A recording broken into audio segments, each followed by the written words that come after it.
Beyond Bitcoin Hangouts are meant to give everyone a voice, a chance to speak with others who are passionate advocates for expanding the blockchain's use cases out into the world and beyond. Do you have a crypto community you would like to represent and hold open hangouts for? If so, you might find yourself on the path to owning a stake in Beyond Bitcoin.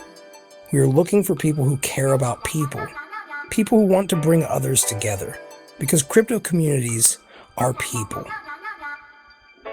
Beyond Bitcoin is a movement of thinkers and doers in the crypto space.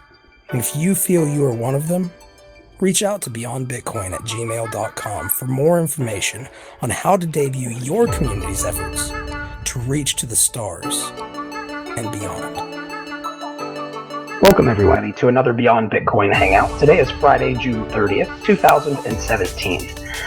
And you are joining today maybe for the first time, or maybe for many your thousandth time, have joined a community that has been here as an old growth community before we even started recording these sessions.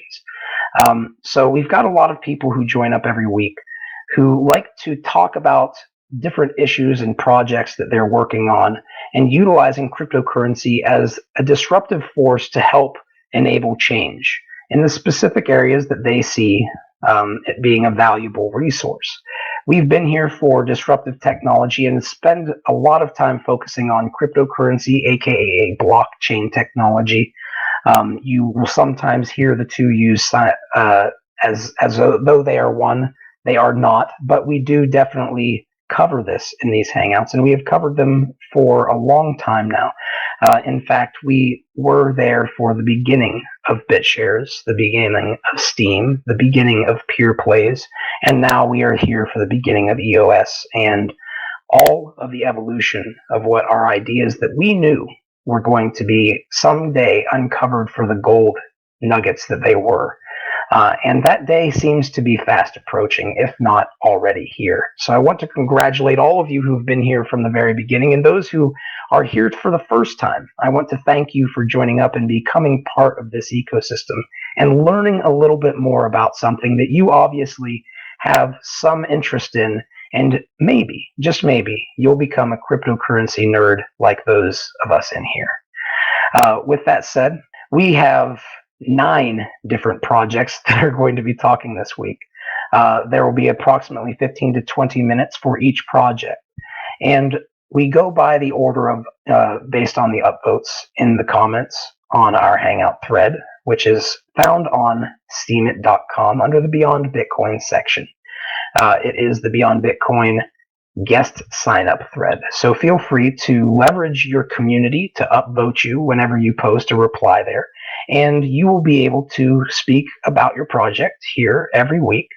And with that said, we're going to go on to this list here. And the first one is going to be OHMCoin of Gridcoin, followed by Forest Willie of Peerity, followed by Virtual Growth, who will talk about the Kansas City Summer Steem It Party. After that will be JP Henderson joining to talk about OHMCoin. After that, we will have Mr. Wang to talk about their news and entertainment marketing team. After which, the peddler is going to be talking about head blocks. And then the Kyle will talk about Ask Steem and OpenSteem.org. Dwayne Wright will be here to talk about the Steemit voting extension for everybody's browsers. And then we're going to cap this entire session off with DensGirl194, who plans to join and talk to us about WhaleShares Hangout podcast, which is going to be part of the Beyond Bitcoin network. WhaleShares was just started by me. It is not intended to be owned and controlled by me forever. It is intended to become a community project that I am guiding for the first year or so. So with that said, they will be having a hangout to talk specifically about WhaleShares. So with that said, CM Steem, I want to thank all of you guys for joining up today. And CM Steem, are you there to give your updates on the Gridcoin communities? Yes, I can do. All right. Well, you know what I'm going to go ahead and do. I'll step back and I'll let you step up to the podium and give some updates to those interested folks out here. Cool.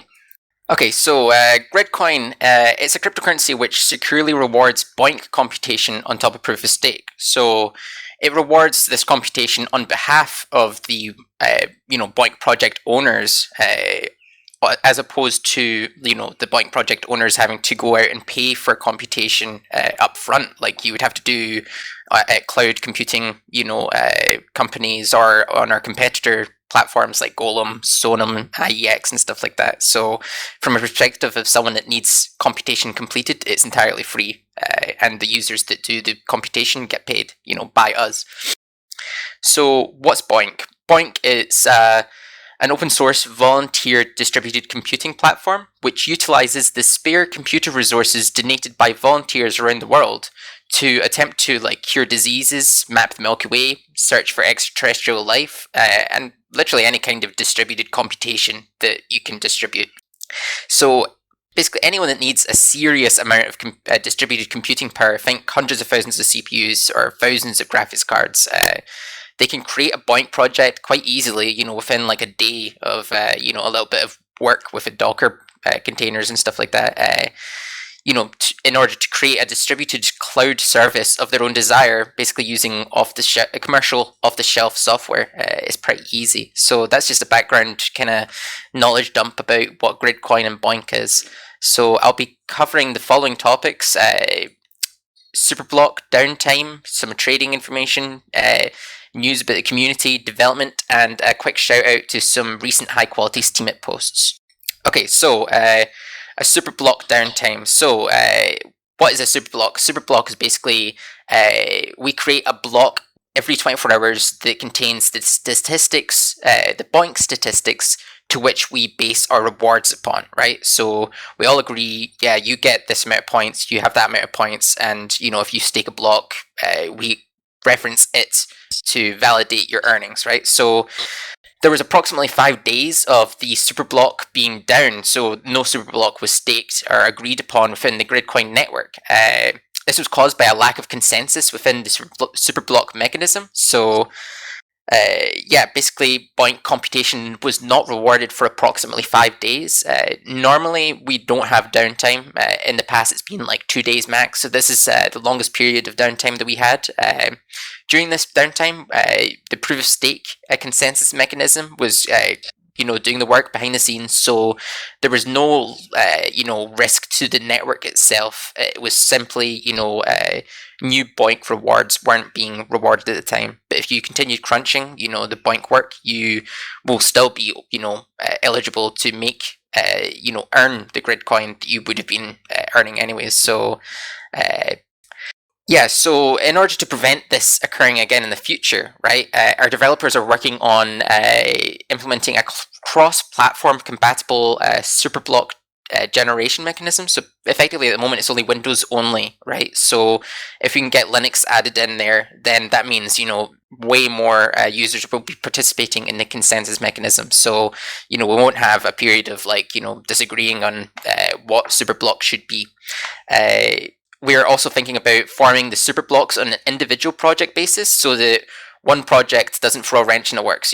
Currently if one project disagrees, if one project says, gives one user a set of statistics and then another user downloads an updated version, those two users will disagree on the Superblock. So if we do it on an individual project basis, that means that if one project acts up, then we can just eject it, and continue on. And the next day or whenever that project's behaving correctly, it will be added back in effectively. We're also working on reducing the load on BOINC web servers. There was a concern that thousands of users downloading these files is effectively a DDoS, so that is something in our mind that we're trying to improve. And we're also looking into improving recovery mechanisms, so basically, how to prevent this situation happening in the first place. So sorry anyone that was annoyed by the downtime, in the BOINC rewards this week. Hopefully it won't happen again, and we're aiming to improve this entirely. So on to some trading information. So in the last 2 weeks, the trading value of Gridcoin has decreased by to approximately 6 cents US dollars, down from between 8 and 9 cents. So it's a combination of the the 5 days downtime that caused a few people to freak out, and also at the same time there was the big drop in overall cryptocurrency market cap that is been occurring for the last week. Bitcoin, Ethereum all dropped, so it's kind of a wee bit unstable at the moment. But it's all good. If you were to jump on CoinGecko, Gridcoin's listed as rank 32, so it's pretty good. And when you filter coin market cap by non-pre-mined and non-mineable, Gridcoin is ranked 35th. So don't just focus solely on market cap. With regards to the community, we're continuing to observe a noticeable increase in the quantity of new users within the Gridcoin community across multiple social media platforms. So it's great to see that despite a decrease in the market cap and some issues with the reward mechanism, temporary issues there, we're still experiencing an influx of new users. That's a good thing to see. So we have continued holding Gridcoin community hangouts on a fortnightly basis. The next hangout is the 34th hangout, and that's on the 8th of July at 9 p.m. British summertime. Compare it to your own time zone. Check out the RSVP thread, and compare it to your own time zone. Don't, come an hour early or an hour late, Everyone's welcome to join. It operates at a very similar basis to the Beyond Bitcoin hangouts. Basically, highest voted topic will be discussed first in terms of priority. We've got a total of 119 Gridcoin community tasks. These some include community donated bounties, whereas others just earn you respect within the community. These can be as small as tweet this, contact this company to add Gridcoin, or up to doing actual development, programming work, which is where the bounties come in. A quick update regarding the Telegram group chats. The main Gridcoin Telegram group has now got 232 members. It's up from up about 30 users in the last 2 weeks, which is pretty cool. I like the user retention of Telegram. In IRC, we've had periods in the past where we've had hundreds of users, but because they've logged off, we lose that user retention. So that's good that Telegram keeps them, and the dedicated Boink Telegram group has got 33 members. We really got to start pushing that in the rest of the Boink community. Considering there's hundreds of thousands of active Boink users, if we can get, even a fraction of those users in there, then that'll be a gigantic Telegram group. So I'm looking forward to seeing that grow. Moving on to development. So this is pretty much the same stuff I mentioned last time I spoke on Beyond Bitcoin Hangout. So the Gridcoin developers are working on many new features, such as the removal of the mandatory team requirement within the Gridcoin network. So, there's 500,000 active users, 4 million registered, and we are currently only rewarding 0.5% of the total, active Boink network. So when we remove the mandatory team requirement, hopefully we'll see a massive influx of new users, which will be exciting. Our developers are also working on improving the staking mechanisms, the voting, functionality, and making it more secure, making sure no one can double vote, whatever. Improving the security of the client, improving translations. We've got quite a few translations upcoming, and I think recently got a Chinese translator volunteering, and also improvements to the interface are coming. As well as the removal of unnecessary features. So we're trying to, bring it back to like the core functionality and improve the, what's going on in the background of the client, and, grow from there. And finally, just a quick shout out to some high quality Steemit posts. So Ravon posted the thread, Gridcoin Superblock, we forgive you, basically summarizing what happened with the downtime, the 5 days, and, laying out how we're going to change the Gridcoin network for this to potentially not happen again in the future. We got Jay Ringo's a crash course on the utility of Gridcoin, so it's a pretty cool introduction to Gridcoin. Very similar style, we've got SC Steemit's ELI5 on Gridcoin and Boink. So just basically explain like I'm 5 about Gridcoin and Boink, because they're quite complex topics, really, And finally, SC Steemit posting his Steemit witness update, basically talking about his implementation of backup and redundant nodes, as well as Gridcoin support and future ideas on the Steemit platform. So please do consider voting for SC Steemit as a Steemit witness. Thanks. So that's pretty much everything I had to speak about this week. Does anyone have any questions regarding Gridcoin, Boink, anything I've spoken about this week? I have a quick question about the valuation of Gridcoin, and its. Do you think its fluctuation is meaningful, or just the nature of the current markets? Well, I think the nature of the current markets does definitely have an impact. Say, Bitcoin goes down in market cap, then people are like thinking, oh, I could sell this and jump into that. As speculative like trading. There definitely was an impact by the disruption to the superblock creation process. Users getting disgruntled, like I've been crunching for days and not getting rewarded for it. So, potentially users were moving because of that. But I mean, we're a very small market cap crypto. I think we're floating around 25, 30 million at the moment.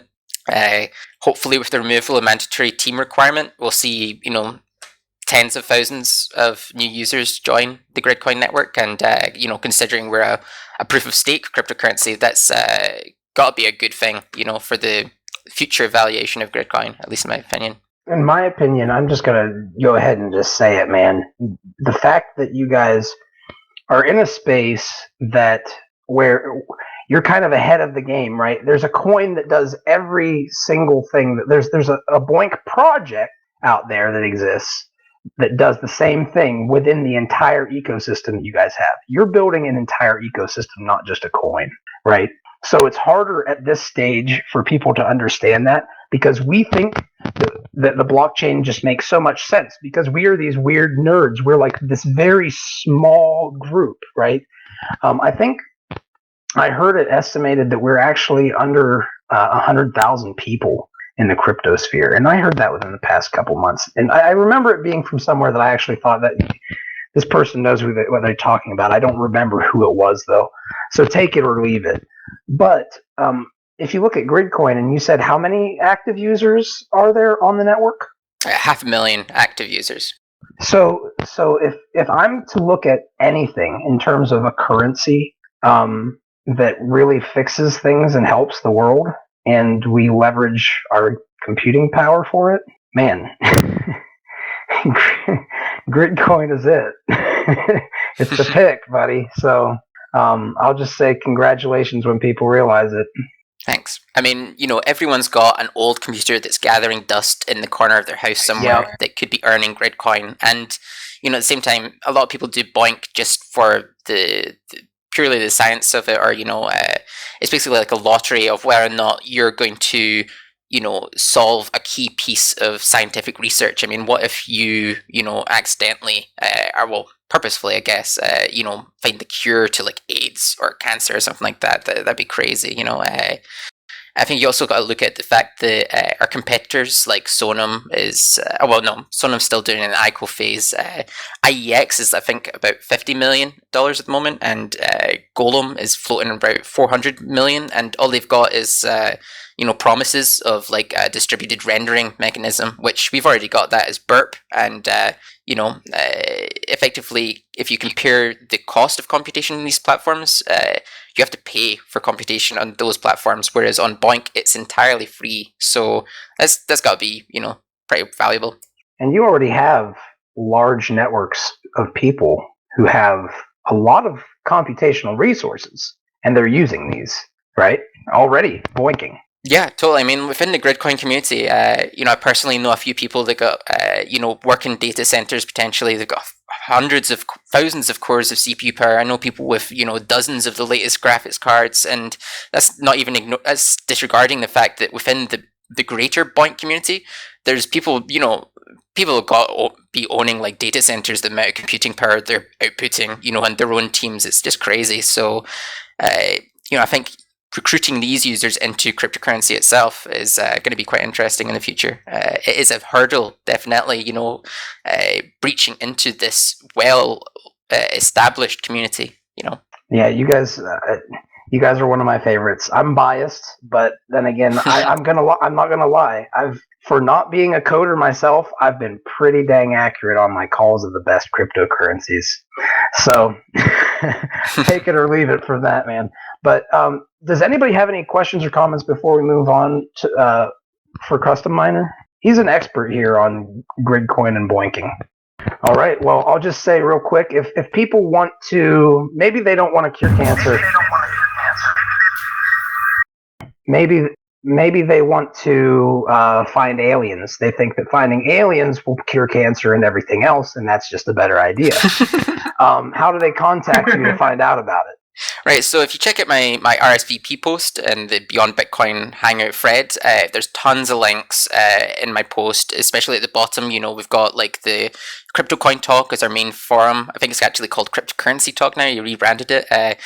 We've got a large Telegram presence as well as an IRC presence. If you come in there and you say, you know, I'm interested in crunching this or that, people will help you out. If you say, I'm interested in creating my own BOINC project, people will be very interested, you know. So we're quite a welcoming community, and we're growing, you know. So come on around. And cheers for having me again this week. Well, thank you, man. Thank you as always. These humble hangouts kind of started because not everybody can spend thousands of dollars for plane tickets and take off of work or get a babysitter for their child who care about this stuff but want to go to hangouts or meetups and conferences. And this is a way for large numbers of people to be able to come on and talk about what they believe in and what they care about. Everybody is meant to have a voice here. So with that said, we do have some really cool things that are coming, but all of you guys who are guest speakers are going to be getting some benefits for doing so. Things will slightly change here in the future, but we will always make sure that you have a voice and you have a place where you can talk about this stuff. Now, with that said, oh yeah, of course, no problem, Crypto Hippie, I can do that. No problem. But I just want to make sure that everybody knows this isn't going to happen very often because things are going to slightly change. But with that said, Virtual Growth is going to be joining us today to talk about Kansas City Summer Steam It Party. He is a crypto nerd who travels all over the place and sees people who are doing cool things in the crypto sphere, and he participates in it and helps them make tokens and market makes and has his own token even. But rather than me tell you all about him, I will go ahead and I'll let him step up. And Virtual Growth, are you here? Yes, I am. Okay, well, I'll just go ahead and I'll step back, let you get up on the podium, man, and we'll let you chat here. Give us your updates and any of the cool stuff that came from the steamy party. Okay, sure. I actually just woke up and stuff. I'll try to do my best here. Last weekend. You were muted by first. I'm sorry? Okay. Everybody hear me okay? Yeah, I can hear you. Okay. So last weekend, I flew out to Kansas City for the Kansas City meetup, and I met Stella Bella, Papa Pepper, Psycho Chica, Jacob TS, Jessamine Orchidge, and a whole bunch of other people, and it was really amazing. So I wanted to talk about that, how I'm thinking of concentrating on meetups as a thing to do as well as other things, but just as a different approach. And really interested to meet all sorts of people, from new people to all-stars like Stella Bell and Papa Pepper. And it was kind of informal. It was just like a picnic table type of thing. Actually, we didn't even have a table because they were already taken by other people. But just talking to each other. I saw some of those steamy pics, by the way. I just wanted to throw that in there. Of course, because we love steaminess with being steamers. So Jessamine Orchidge actually performed for us, and I recorded that, which was cool to have a performer there as well. Stella Bella threw the whole thing together, which was a lot of work. And Psycho Chica was there, and she talked about an ambassador kit. And a lot of us just talked about different ideas. We weren't like formal like some things will be. And I was thinking of possibly helping people with this type of idea.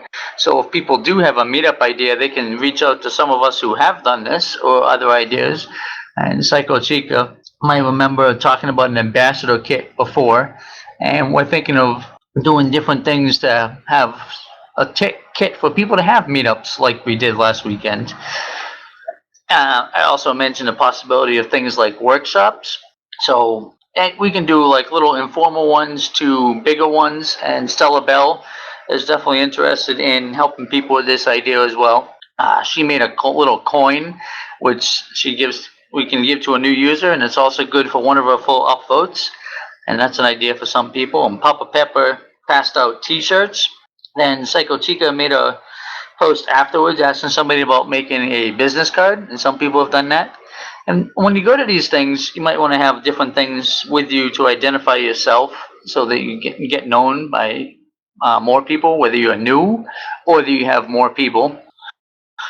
And to explore a meetup idea and Steamfest and up too, just to mention that. I'm sure a lot of people are looking forward to that. Also, I myself haven't gotten a plane ticket or anything yet, and I thought about crowdfunding that, but I figure I make enough now, I'll probably get it myself. But I might actually make a post and ask the community whether I should get my own ticket or if it should be crowdfunded, because then I can actually concentrating on doing these, attending these meetups and flying across the country like I did last weekend, flying halfway across the country and then back. And when I did that, I bought a round trip ticket, went there, decided to stay longer, and then bought another plane ticket to come back. Somebody want to ask something? Well, it sounds like you've been enjoying yourself and seeing some people in the community.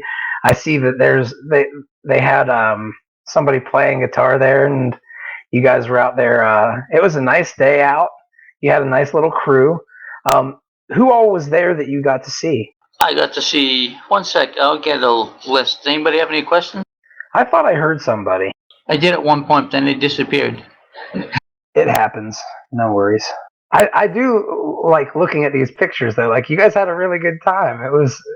I see Papa Pepper there, chilling in his sunglasses. Stella Bell, all dressed in blue, also wearing some pretty cool sunglasses. Yeah, Papa Pepper actually had to go from Psycho Chica is about 3 hours away, and she's just doing better on Steam. That enabled her to go, and she went with Jacob TS. They rode up together, which is pretty cool. And Jacob TS, actually, I stayed with him 2 nights, so he found me a place to stay, and then I went with Psycho Chica and Jacob TS back to St. Louis. So I went to Kansas City and to St. Louis on this little trip, and we spent like many hours talking. So that was a fun adventure. And some of us are just sharing ideas in a different space because we do different things. Stella Bell actually working with Dash. And she said she had a lot to learn from me. A lot of people, because I spent time answering questions, and because I'm in these different spots in the crypto spaces. Jessamine Orchids, she started a music group on Discord for local Steemic music groups, which was interesting. We have people, she just started that last Friday before all of this, and people are interested in that. You can check that out. And she's actually been living on Steam more, and a few others actually were able to pay their rent. Stella Bell, of course, is pretty successful. Psycho Chica's doing better herself. And then we had new users, too. And new users were interesting because they could just ask questions, and they were asking me questions, and Psycho Chica, of course, questions because she tends to help new people. Pepper Pepper was another great person to ask. Papa Pepper had his oldest son. I think it was his oldest son. He's 4 years old, and he's at his 3rd Steam meetup. Now, people like me, I'm at my first. I have to catch up to this 4-year-old. I didn't think that would be something to think about. No, once you have a little kid, man, you learn that you're always playing catch up. But continue. Yeah, but that's pretty cool that he had his son there too. Papa Pepper actually did a post recently. He reached 75 reputation, and there's an interview type of thing. He made like 6 figures on Steam last year, which was really amazing as a parent and stuff. But that goes to time to show the time that he puts in. It's really valuable. Then he can do things with his children and make posts about it too. Did you just really quickly? It sounds like I hear a theme here that a lot more people are earning a lot more money and they're able to attend these things. Is that kind of what you gathered from meeting people there? Maybe it was Hard Fork 19 that did this, or is it? Do you think that that's true or not? I think that's true. I think it's partially the Hard Fork, but also people just developing their followings. Stella Bell and Papa Pepper have a lot of followers. You're talking thousands compared to a lot of us who only have hundreds. And they just built it up over time, doing all the different things that they do. Another person was Fungus Monk. He's like a newer person. I talked to him. He actually talked about me on poker and stuff. But he actually made a post about it, this event, and it made like $300 for him. And that's kind of just showing value and people expressing their experience and gaining a bunch of votes.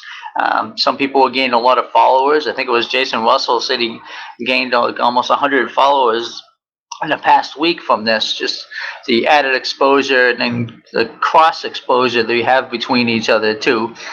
And Stella Bell gave away a little coin token good for one of her full upvotes, and that's worth like $60. And when you do that, then you give it to a new person, and they can use it as well. And she's gonna kind of do a chain with that. I heard you say that she's going to do a chain for that, but I'm just kind of wanting to dig into that. Go ahead. Yeah, I should. I didn't mean chain as in for the coin itself and that type of chain, but the chain in saying that as you use it and then you give it to somebody else, they get her upvote, and then whoever has it, then she'll keep track of it, and then that person will find somebody new to give it to, and they're continually she'll supply an upvote to these new people as an incentive to find new people. And Papa Pepper bought about a half a dozen T-shirts, and I got one of those as my souvenir. He also gave one to Jessamine Orchids and Fungus Monk that I recall, and there was probably a few others. There's a lot going on for a little over a dozen people there. Well, we actually had some people that didn't join Steam it yet, as well as the ones who had newly joined and ones that had been around for a while, some of the veterans. And having that interesting mix allowed people to ask questions, get them answered. Sylvia Teagan was also there. Rebecca B was there, just to name a couple more as I go through the list, and I'll pause again if people have questions. No, please continue, man. I do have questions, but we're running on time, and I could talk to you all about this stuff all day. Yes, of course. Also, Suppressing Google said they didn't see my picture anywhere, and I just remained anonymous partially as a challenge, and also to show that you can remain anonymous. So if people want to see me, they'll have to attend an event. Papa Pepper showed a picture, and he said, "I almost got a great photo of myself in a selfie. Not sure what happened. Your face was totally there a minute ago." And he chops my head off, and it's kind of grass in a tree. And Jessamine Orchids replied, "This virtual growth has metaphysical powers which allow his face to disappear or magically be covered by an icon. He's a wizard." And people using my virtual growth icon. Nice. Papa Pepper, actually, as part of his reason was being there because I was going to be. But last I remember, virtual growth had been in Florida, so when I found out that virtual growth was going to be at the party, I really wanted to come. It was great to meet virtual growth, and I was impressed with the technology that virtual growth has, since I am not so techy. Though you may see the body in some of the meetup posts, you will not be seeing the face of virtual growth. That's one of the cool things about Steemit too. Even when people want to remain anonymous online, they might still come out to meet you face by face. And that is cool. Yeah. Jason Russell was there. He took lots of pictures. He made a post of lots of pictures, which was pretty interesting. It's good to have people taking pictures. And Stella Bell made food for everybody. She said next time she doesn't want to do all that. We're going to get someone to cater. And somebody else was about to say something. Phil 3. I'm just going to mention Bluer Than Green was another person there. I'm just going to real quick say something because you mentioned it. Bytemaster always described Steam in the very beginning days as a bring your own a buffet where everybody brings their own food, right? And a potluck. Yeah, thanks, G-Chicken. So why not have it be a potluck? Yeah, that's also a great idea. Interesting. I remember him saying that, something like that. Clickin' Chicken was there. Melody Russell. Goat Garden was another one. There's a lot of interesting different names, and seeing people is like, who are you? Because you have no idea what they look like. Some of them you do because I post pictures and some don't. But being able to see the face and the expression is just very different. Being able to talk to everybody as opposed to communicating online through a lot of text. I'll pause again as I go through the list if anybody has anything to say again. I guess not. But also, we're exploring the idea. When we made these posts, a few other people commented and wishing they were there and stuff. There's going to be something in New York, also at Steemit Park. And Steemit Park is in Brooklyn. They're going to have a little gathering there. But interesting to note that they have sponsorship for benches. I actually sponsored a bench there along about a half of other Steemit users. So that'll be a way to have a piece of history somewhere. And just to show the power of Steam working with the community to help with the community in real life and other projects. And I think that some of these meetups might inspire others to work together, like Stella Bell and Upper Pepper, and then work with other people to do more of these things. And we'll see what states we do next. And there seems to be expressed interest in Los Angeles and in Texas, Austin, Texas. Richard Krill made a post about us possibly doing a meetup soon, and did a link to meetup.com. So that might explore soon as well. And I'm definitely looking forward to potentially going to Steamfest, because it seems like I should go. And a lot of other people are getting raised tickets to go to these things as well. And then for people going to meetups, if they do need money, some of us will definitely help out because we have extra steam. And I think that's a definite benefit that some people explore and others not. But I'll pause again if people have questions, and I went through most of the list just to express people's names and idea of all of this stuff. Yeah, that's cool if you're in Poland doing that. There's definitely a few users. Noisy, I believe, is in Poland or nearby. He actually expressed me interest in looking at some of that Poland stuff, which I kind of appreciate because I'm actually a quarter Polish as well. And that's coming. You're answering, and Ritko, who said, by the way, here in Poland, people are organizing Steam meetings. And I'll just say real quick, a quick plug for Peerity is that they're primarily going to be like a meeting platform where you're actually going to eventually create your own chain by burning some of your Peerity tokens for your own meetup communities that can spread obviously worldwide. So there's another thing that we're going to have somebody talking about today from Forest Willie. He was actually technically coming before you. Something you'll probably want to look into, because why not? Those of us who understand what merged mining is, where you could do the same amount of work and get 2 tokens, this is what we're seeing happen because of cryptocurrency. Yeah, and that's very interesting too. I wanted to pause for a moment and say happy birthday to Mr. Wang, who I'm looking forward to his old team and everything. Always working with him from time to time behind the scenes, and we talk about ideas and stuff, and he has some big ideas to share. I'm great, looking forward to that. And also, in closing, I'm just going to say some of us that did attend this, because of our experience, we definitely found some things easier, something more challenging. We're going to help make like Steemic 2 type of meetup kits. And Psycho Chica talked about something in that direction, and Stella Bella has some different things like that. And one thing I'm going to talk about is Steam gigs as well. We talked about that last week, and we're looking for developers potentially. I'm not sure if we're going to be fully ready for that, so we're going to probably continue that as we do. But if people do have meetups, if they want to reach out to us who were there, Springfield and Missouri also had a previous meetup, so they actually have quite a bit of community in the local, which is building up, and they're finding new users and bringing them into Steemit and other cryptocurrencies, which is interesting. They're kind of working together and bringing people from Facebook, and I think we're going to see more and more of that happen over time, and then people finding each other in communities where they have a fair amount of people, so it makes sense to explore these ideas and reach out and see what kind of people they have in the area to see what events they can have as far as people learning different things as far as new users or more advanced users, maybe even in hackathons in different parts of the country in the United States, just to mention, because that's what a bunch of us are, or internationally. So maybe we can look forward to ways of better organizing each other so we can find each other to go to these events too. So I'm pretty much done. I just wanted to throw that out there. And if anybody has any questions or comments, feel free now. Thank you. Well, I will say this. We are running about at the end of what we're supposed to go for any segment today. But if people need to easily reach out to you, how do they do so? You can find me as Virtual Growth. You can contact me on Gmail, or you can find me on Discord or Steemit Chat. And that is the same name across all of those, correct? Yes, that is correct. All right. Well, thank you very much, as always, for joining up.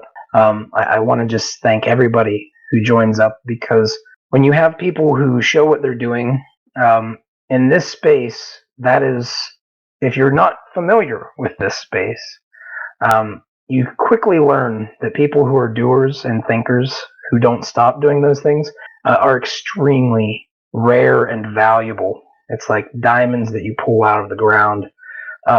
So the people who come here, they're kind of like diamonds shining underneath a light for you to look at, and they're doing it every week, and they go polish themselves and set themselves in a ring and show it. And a lot of the time you don't get that opportunity to see what people are doing. So I want to thank everybody for showing the life that's teeming under the surface, like I like to say, because a symbol like BitShares or Steem logos or Peerity logos or Virgrow logo, that's really, the logo isn't it, right? It's the value, the collective value of all the people who bring value and see value in that token. So I want to thank all of you who instill that trust and bring those community members and show them their value and help to bring that out in a free and as market a funny setting. mention, if you notice my pictures, they actually have the Virgrow token instead of my face, which is kind of funny. Perfect. Perfection, buddy. Well, thank you. And of course, join up anytime here. We're going to change some things, but we're always going to have an open environment for talking about what's going on.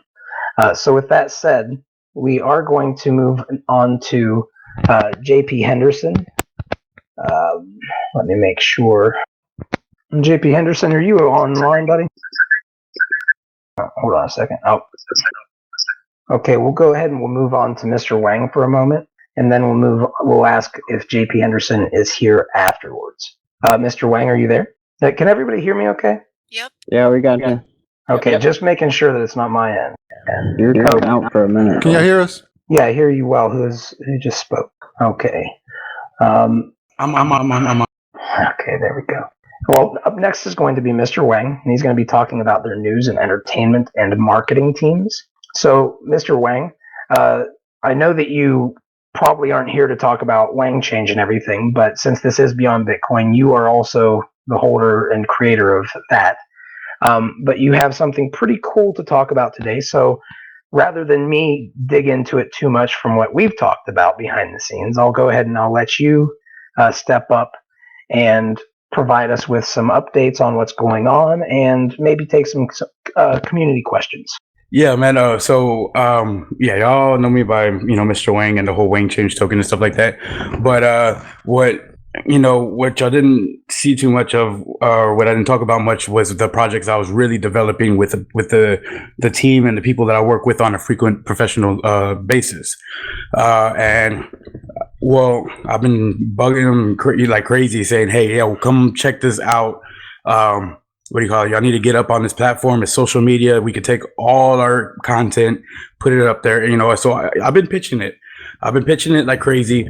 Not only Steem it, but BitShares and everything, because I like this whole system, how it goes hand in hand, and how it helps me boost my, it helps me boost my reputation and everything else, and how it's helped me establish Mr. Wang. So I showed this to my peeps, the people I work with, and they took a look at my profile and they were like, "Holy crap! You did this by yourself?" And I'm like, "Man, yeah, I did it by myself. I came in here and just established it." And they're like, "You know what? Let's see what this is about." And as y'all know, all this token stuff was supposed to, help fund me to get me in my studio and all that stuff. Well, these guys run that. These guys do all that. And, Steem it wasn't too popular or too out there and open for them to understand or see what I was actually creating. So I brought the guys on, and I have, my producer, director of the videos for Mr. Wang and everything else that we're going to be doing with me right here by Compound Films. So I'll go ahead and let him take over and explain to you what we're going to do and everything y'all should be expecting. Oh, real quick, could we get the name that he is in here? Because everybody chooses a kind of an avatar name, like their own name. What would we be seeing him under in here, so people can know whenever they listen? Hey, how you doing? My name is Meta. My company is Compound Films, and you can find me as By Compound Films on here. Thank you very much, man. So feel free to go ahead and give us some information about what you guys do, how you met Mr. Wang, and all this stuff that he's bringing to us. Yeah, so basically what we want to do, well, first of all, I just want to say what's going on to everybody. Good morning. I don't know if it is good morning, but I just want to say that I'm happy to be here. But I also want to chime in that I've become a fan of the platform. The more I've used it, and so the plan is this: we have a professional photography and a video studio, and we plan to create exclusive content for Steam It. And so far, from my experience, I'm seeing it's a great platform. I think it's something lucrative because people spend all their time on Facebook and Instagram and YouTube, and you're sitting here sweating for pennies, and the ad revenue is going down on YouTube, and people are relying on that. And on Instagram, you have to sell a product in order to be able to monetize that platform. And then on Facebook, of course, it's you would have to build your reputation and be able to sell product. So what I really like about this product is that, this platform is that, you can create content and you're able to monetize it just, within the community. And at the end of the day, if there's a platform that can generate revenue just by giving people the content, then that to me is basically direct to consumer. So what we're going to do is can you hear me? I'm sorry, I cut off. So basically what we're doing is we're creating a content farm, with Mr. Wang, creating videos, possibly short films, video games, cartoon 3D animation, the whole nine. We just want to bring some cool shit to this platform because, like I said, there is nothing like it. And I feel like in the future it's going to threaten all the platforms because, like I said, it's direct to consumer. You don't have to follow rules. You do, but when you're dealing with ad revenue, you got to kind of stay in the lines and be safe. And what I like about this platform is that because we're able to create content and give it directly to the people, and with upvotes basically monetize the content, we're able to draw outside the lines and do some shit you have never seen before. And really quick, if you don't mind, I would just like to impress upon you that one thing that a lot of people maybe not misunderstand, but they underestimate, is the power of bringing your entire following to Steam. If you're on another platform and you have a huge following and you say, hey guys and girls, you don't have to do anything anymore. You don't have to buy things from my sponsors necessarily. You can upvote me. And now you might be able to add the buying from my sponsors and all that stuff in there too. But as far as the way that it works, if you have a huge following and they upvote you, all those little minnows, it becomes eventually like a whale upvoting you, right? So PewDiePie comes onto Steam. He's going to make a lot of money, and YouTube's going to cry, I think is what you're getting at by Compound. Yeah, and I could definitely tell you firsthand because I am on YouTube and I do have a following on YouTube. And not only that, not only online, I work with a lot of music, musicians, artists, celebrities, athletes. So I'm around, guys that, that are on TV and stuff like that. And like I said, I shoot videos and stuff like that. So once I got a taste of what this platform is, one time he said, hey, there's this thing, Steam It, you need to check it out, check it out. And at first, just like everything, just like Uber, when you try to explain Uber, well, it's this thing with the app and you get a ride. And as soon as I started getting it, I said, hold on, wait a minute. I said, because I also do events. And at the end of the day, when you do events, all it pretty much is this. It's booking a venue and then trying to sell tickets in order to recoup the money, that you paid to book the venue. And then, in hopes of possibly, profiting. So I look at it like this. If there's a platform where people can in other words, give you, I guess we'll call it money or value by an upvote, then we're almost skipping having to go out there and work and, get money in order to pay for a ticket. What if we could create an event where upvotes, are your entrance? And of course, we have to tweak stuff like that. But I definitely have access to some big things that'll be really cool. And because of this platform, it'll change the whole damn landscape. Yep. And it's funny to see that people like you, like I was telling Mr. Wang when he was telling me about it, you run into people who they might not understand everything about blockchain technology, but as soon as they see something like Steam, you have a vision. You're a visionary type of person. So you're like, oh, this can go into this.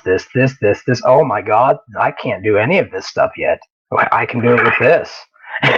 Right? You know what's crazy about that, Fuzzy? And I was sitting here with Mr. Wang. I said, and I know that it's, I guess we can, and hopefully it's safe to call it a social media network. But I looked at him also. I said, you know what? this is a social media network. At the same time, this could be a funding platform. In other words, with upvotes, and that's pretty cool. You know what I call it? I call it a meta community or a meta guild.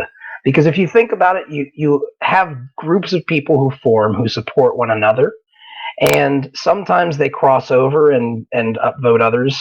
But there's, like you said, you could have an event where the people join up, upvote you, and they pay to get into the event. There was somebody who said he wanted to start a coffee shop where people who join up, they upvote their advertisement for the day for the coffee shop, and that pays for your coffee when you upvote. There are these types of communities that are going to form around different value propositions within it, and they're going to be able to essentially put money on the line by risking it, by putting it into Steam power. But in return, now they get to fund things pretty much indefinitely and build communities. That's what you want to do, right? That's what people want to do. We're humans want to be around people. That's where the value comes from. And when you're a value builder, geez, that's gold. You know what what got me excited? In the future, whenever all these technology companies, just blast off and all that, and then we get replaced by robots, what's going to happen is the government is going to give us what's called a fixed income. They're going to give us a paycheck every month, right? And that's for whatever you want to buy. And the money is going to come from the taxes that they charge these companies that are ran by robots. And it's going to be interesting to see what's going to happen with a platform like this, to where it's like, hey, you don't have to rely on a paycheck from the government because of the robots.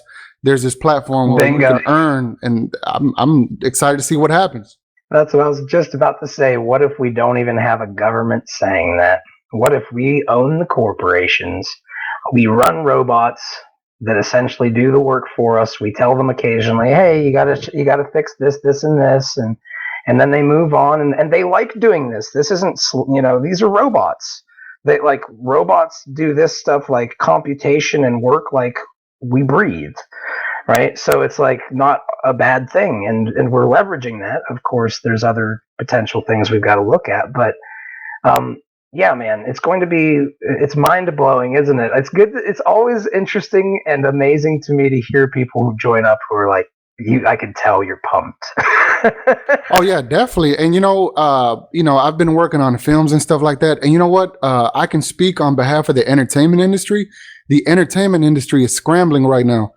For one, there's really no excitement that people are willing to pay for, like the music industry. People are bootlegging CDs, movies. They're watching it on their Fire Sticks and stuff like that. It would be cool to ultimately, just go with the wave, kind of like when Napster came out and all that. And now we have music streaming.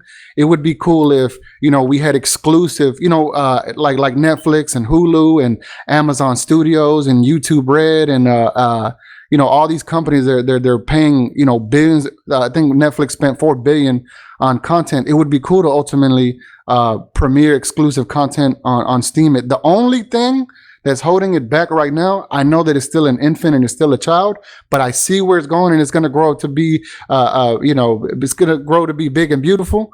The only thing that I wish, hopefully in the future, the skin of the site, the presentation of it. And then, being able to post on there easily. Like, for example, I know that you can use it from your browser, but man, if there was an app like the Facebook app to where you could just upload video straight or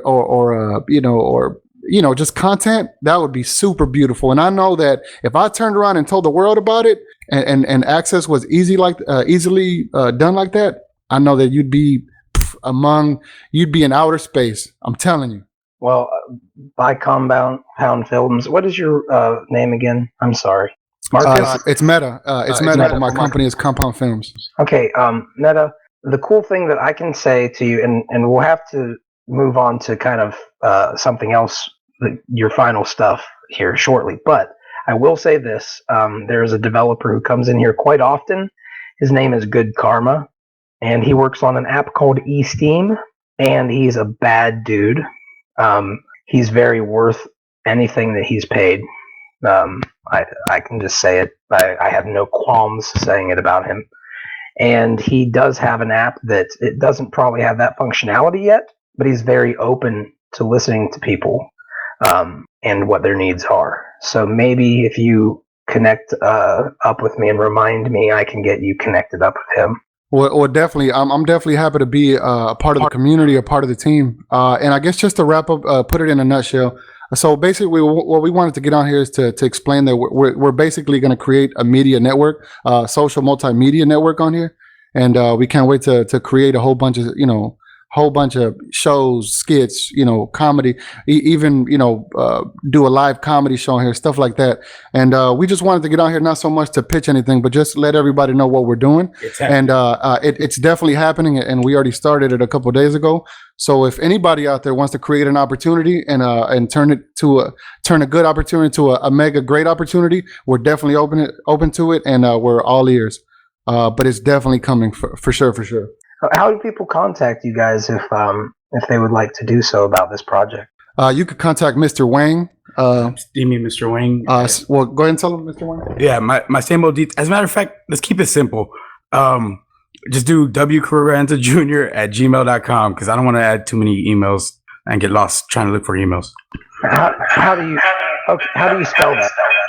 Well, or you can go to compoundfilms.com and the phone number is there, or all the information is there, just to keep it simple.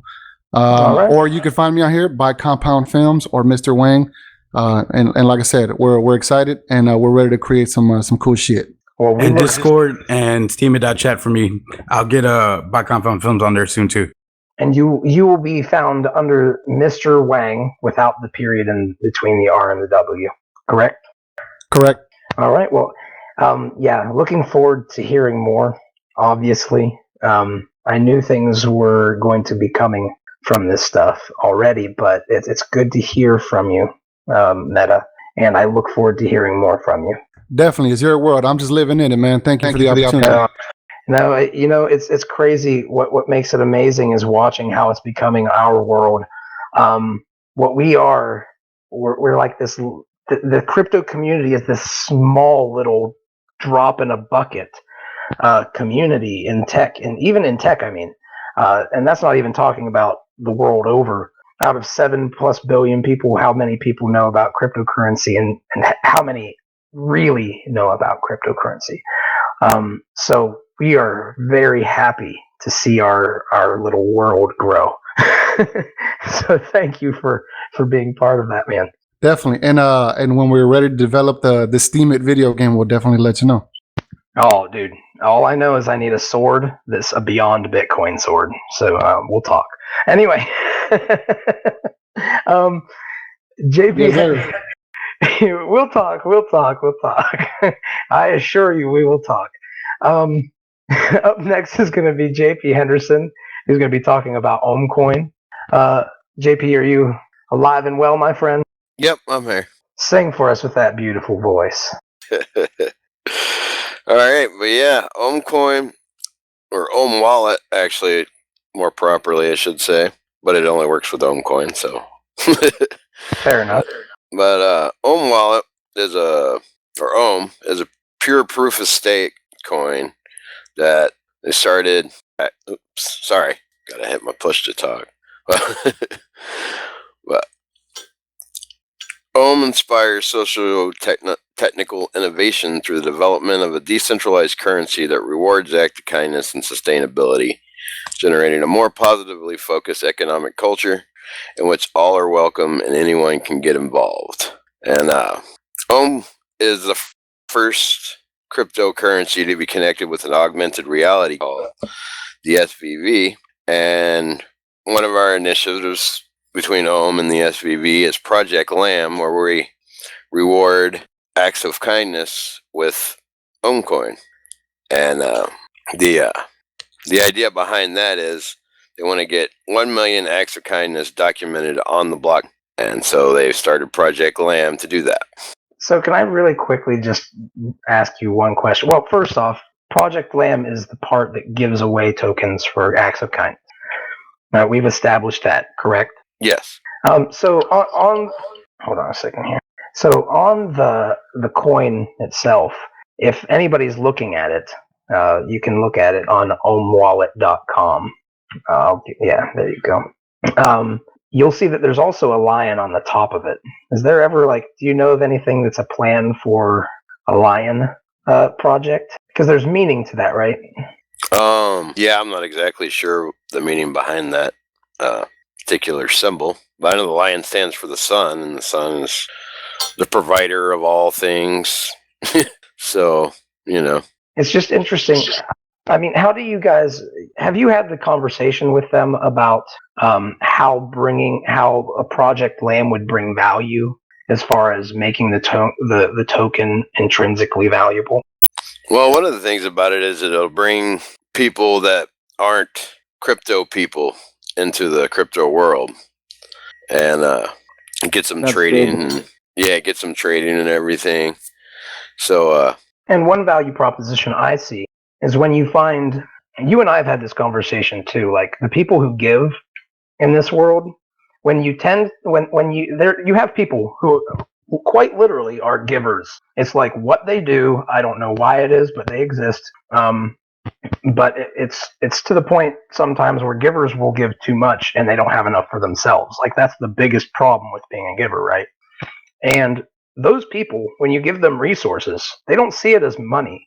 They see it as a resource, which is quite amazing. If you think about it, going back into the share drop theory that we would talk about in BitShares, like giving a token to a key demographic, right? And it sounds to me like you guys have had it since it's pure proof of stake. You get these coins and you can stake them too, right? Yeah, and that's one of the reasons why we want proof of stake, because then it's a good investment too, because it'll keep growing. Just holding the coins, you're minting, and so your coins grow at 20% for the first year, 20% APR. So yeah, it says here under the project LAM, and I'm probably going to murder the Latin. Soliditas Vulturus Volantis recognizes that rewarding kindness doesn't need to be limited to participating in SVV. While many people are enjoying SVV and what it has to offer, there is still a large number of people that simply do not have time to devote to SVV, but want to contribute to the cause. LAM is an initiative that creates a bridge between OHM and SVV. LAM allows those of us that do not have the time or means to participate in SVV to complete acts of kindness for a monetary reward in the form of OHM. While it is understood that some people do not have the ability to participate in SVV, everyone has the ability and means to be kind to one another and perform a small act of kindness on a daily basis. Kindness should be universally rewarded, at least until a time when it becomes the norm for humanity to be kind to one another. SVV, through LAM, is incentivizing the effort you put forth to create a ripple effect that they hope will travel through generations to come. This is no small task, changing human behavior, but they hope that with your combined efforts and the support of OHM, that this ideal soon becomes a reality. So do you think that you would be able to talk a little bit more about the SVV aspect itself? Like the SVV as the ARG? Well, acronyms in general would be helpful to lay out for the new users first off. But yes.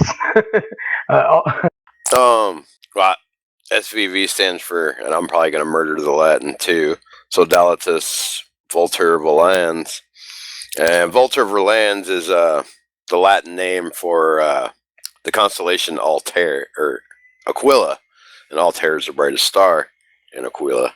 And it's the flying eagle. And the SVV, it's a ARG, but it's different than most ARGs because it's ARG stands for Augmented Reality Game. And it's different than most ARGs too, because it's really on a spiritual aspect. Like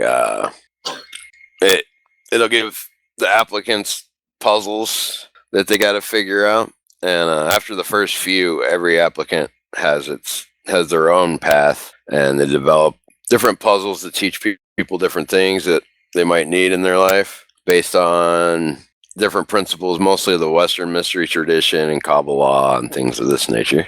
So is it fair to say that it's a means for people to gamify and create an augmented reality where you can teach these lessons through kind of an experiential type of modality? Yes, it kind of gamifies spiritual growth. Man, I'm all for gamification and cryptocurrency, as you know.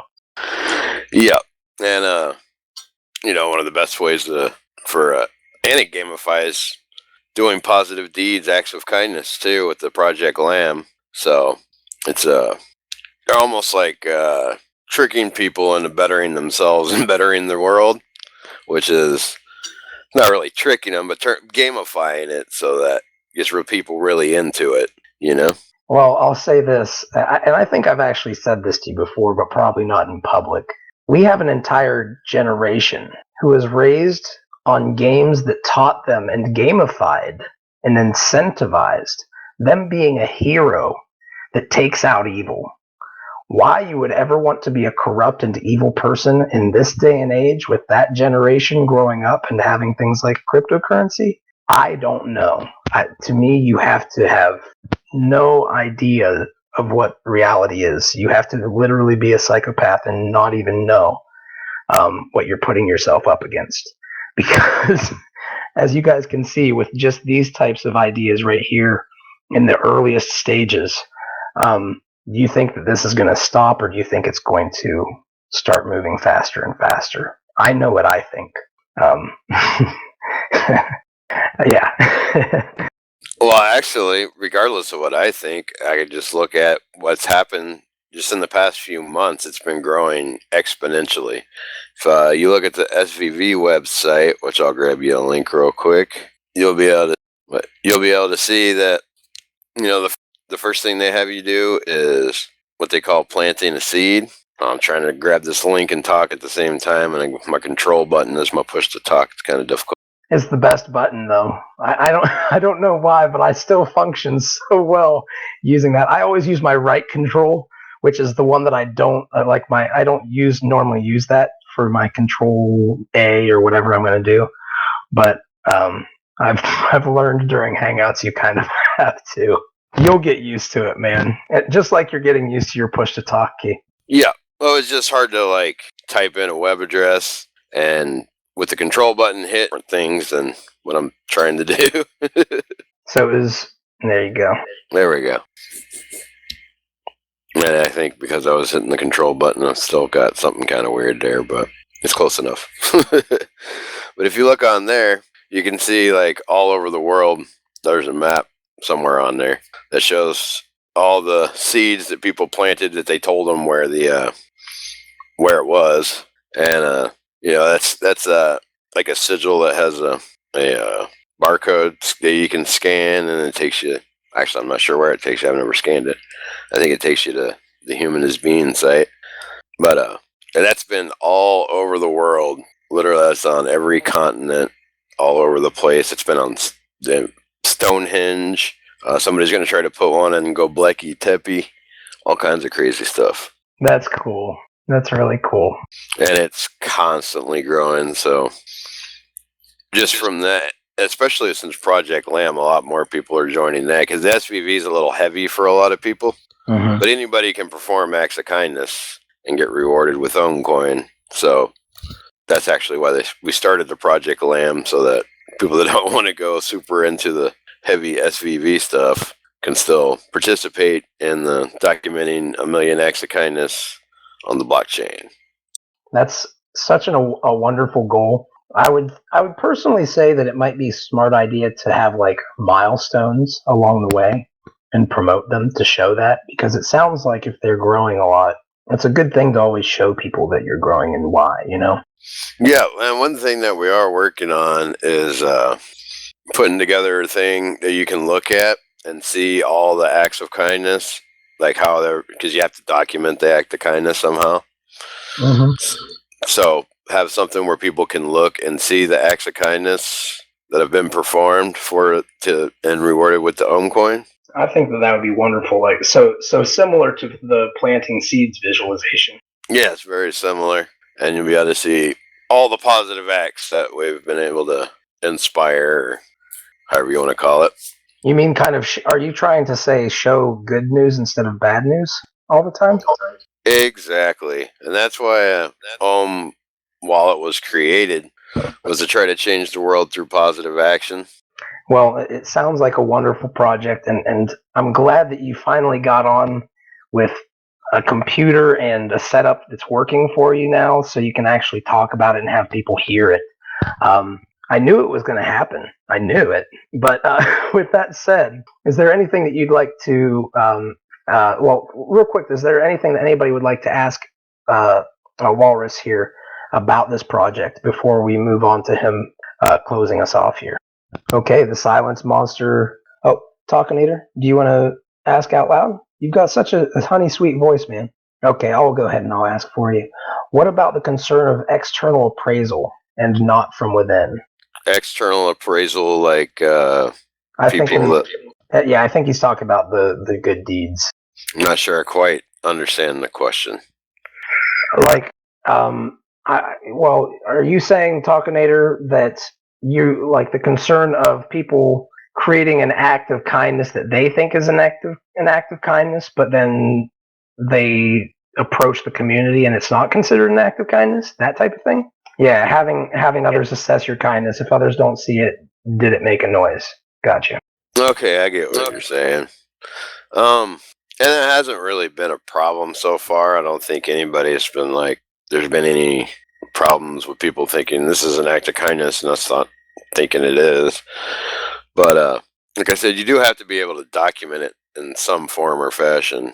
But I'll tell you what I see, to be honest with you. I see this as like a process of learning, and that it'll be something that kind of you'll learn the process as you go along. You will have people who will screw you over with the process, and ironically that will teach you to fix the process in little ways and make it better over time in various new iterations, is what they call it in the tech sphere. Whenever you're building something and you make a new improved version, it's a new iteration.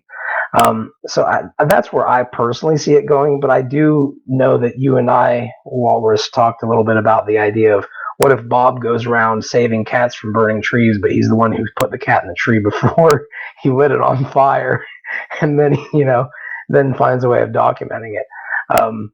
There's different things that the community will have to deal with, and having governance in place is going to be a very interesting aspect of it. I can say that for sure.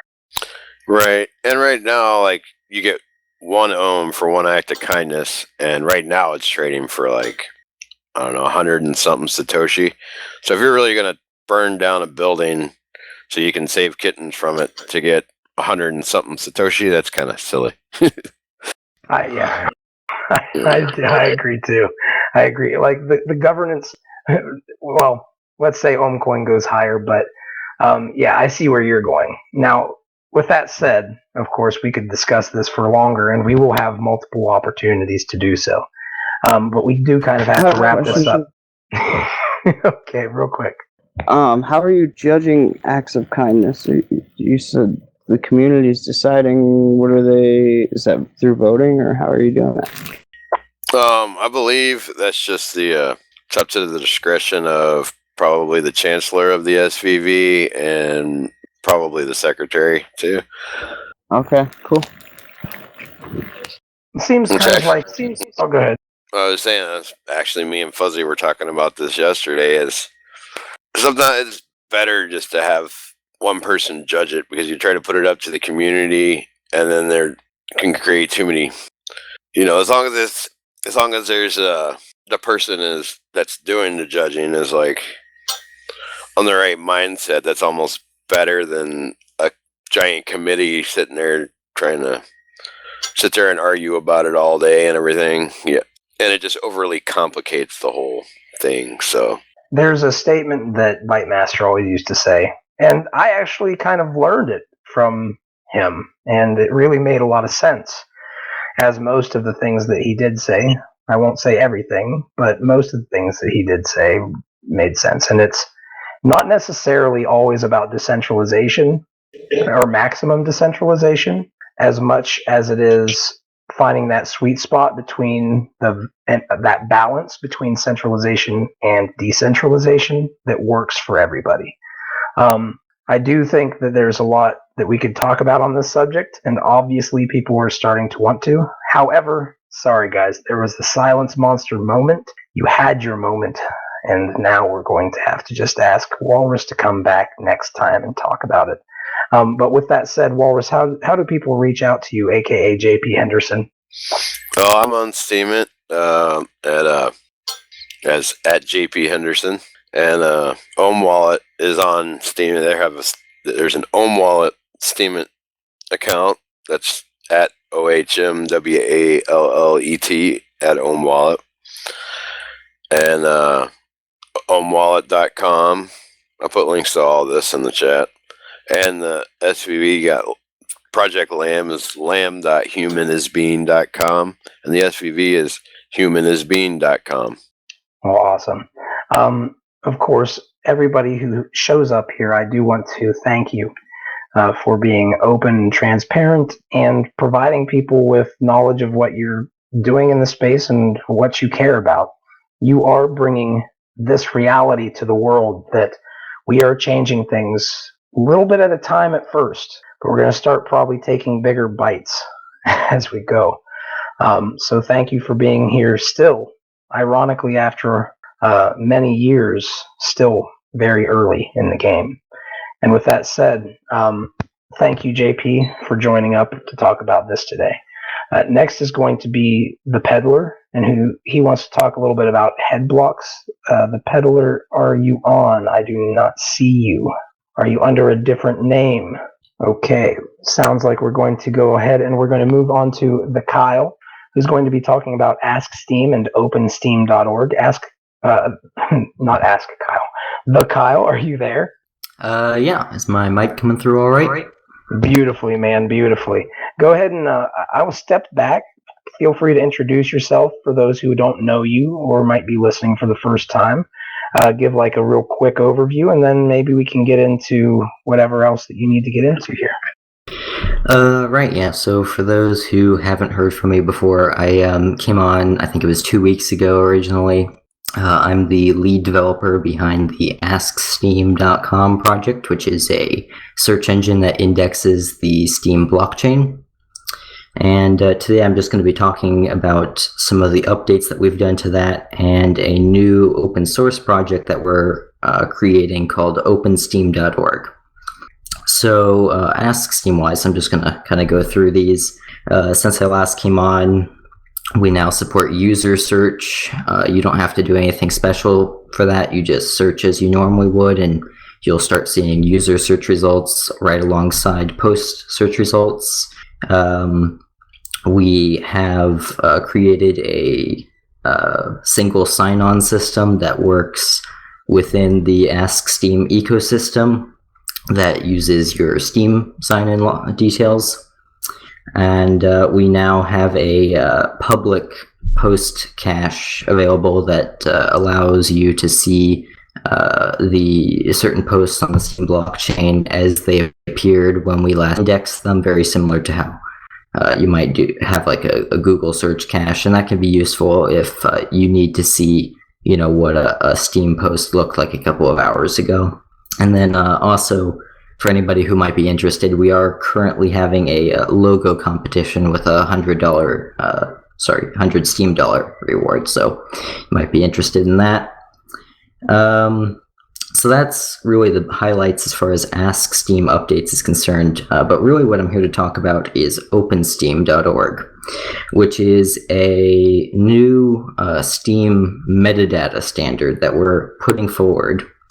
And basically what it does is it proposes the schema that all Steem clients could use, and it would increase the cross-compatibility between various Steem clients because they would all be using this one highly documented open source metadata schema, so everybody would be on the same page as compared to how it is now, where in order to figure out what metadata some client might be using, you kind of have to reverse engineer it a little bit. I mean, it's not necessarily closed source, but it's not exactly well documented either.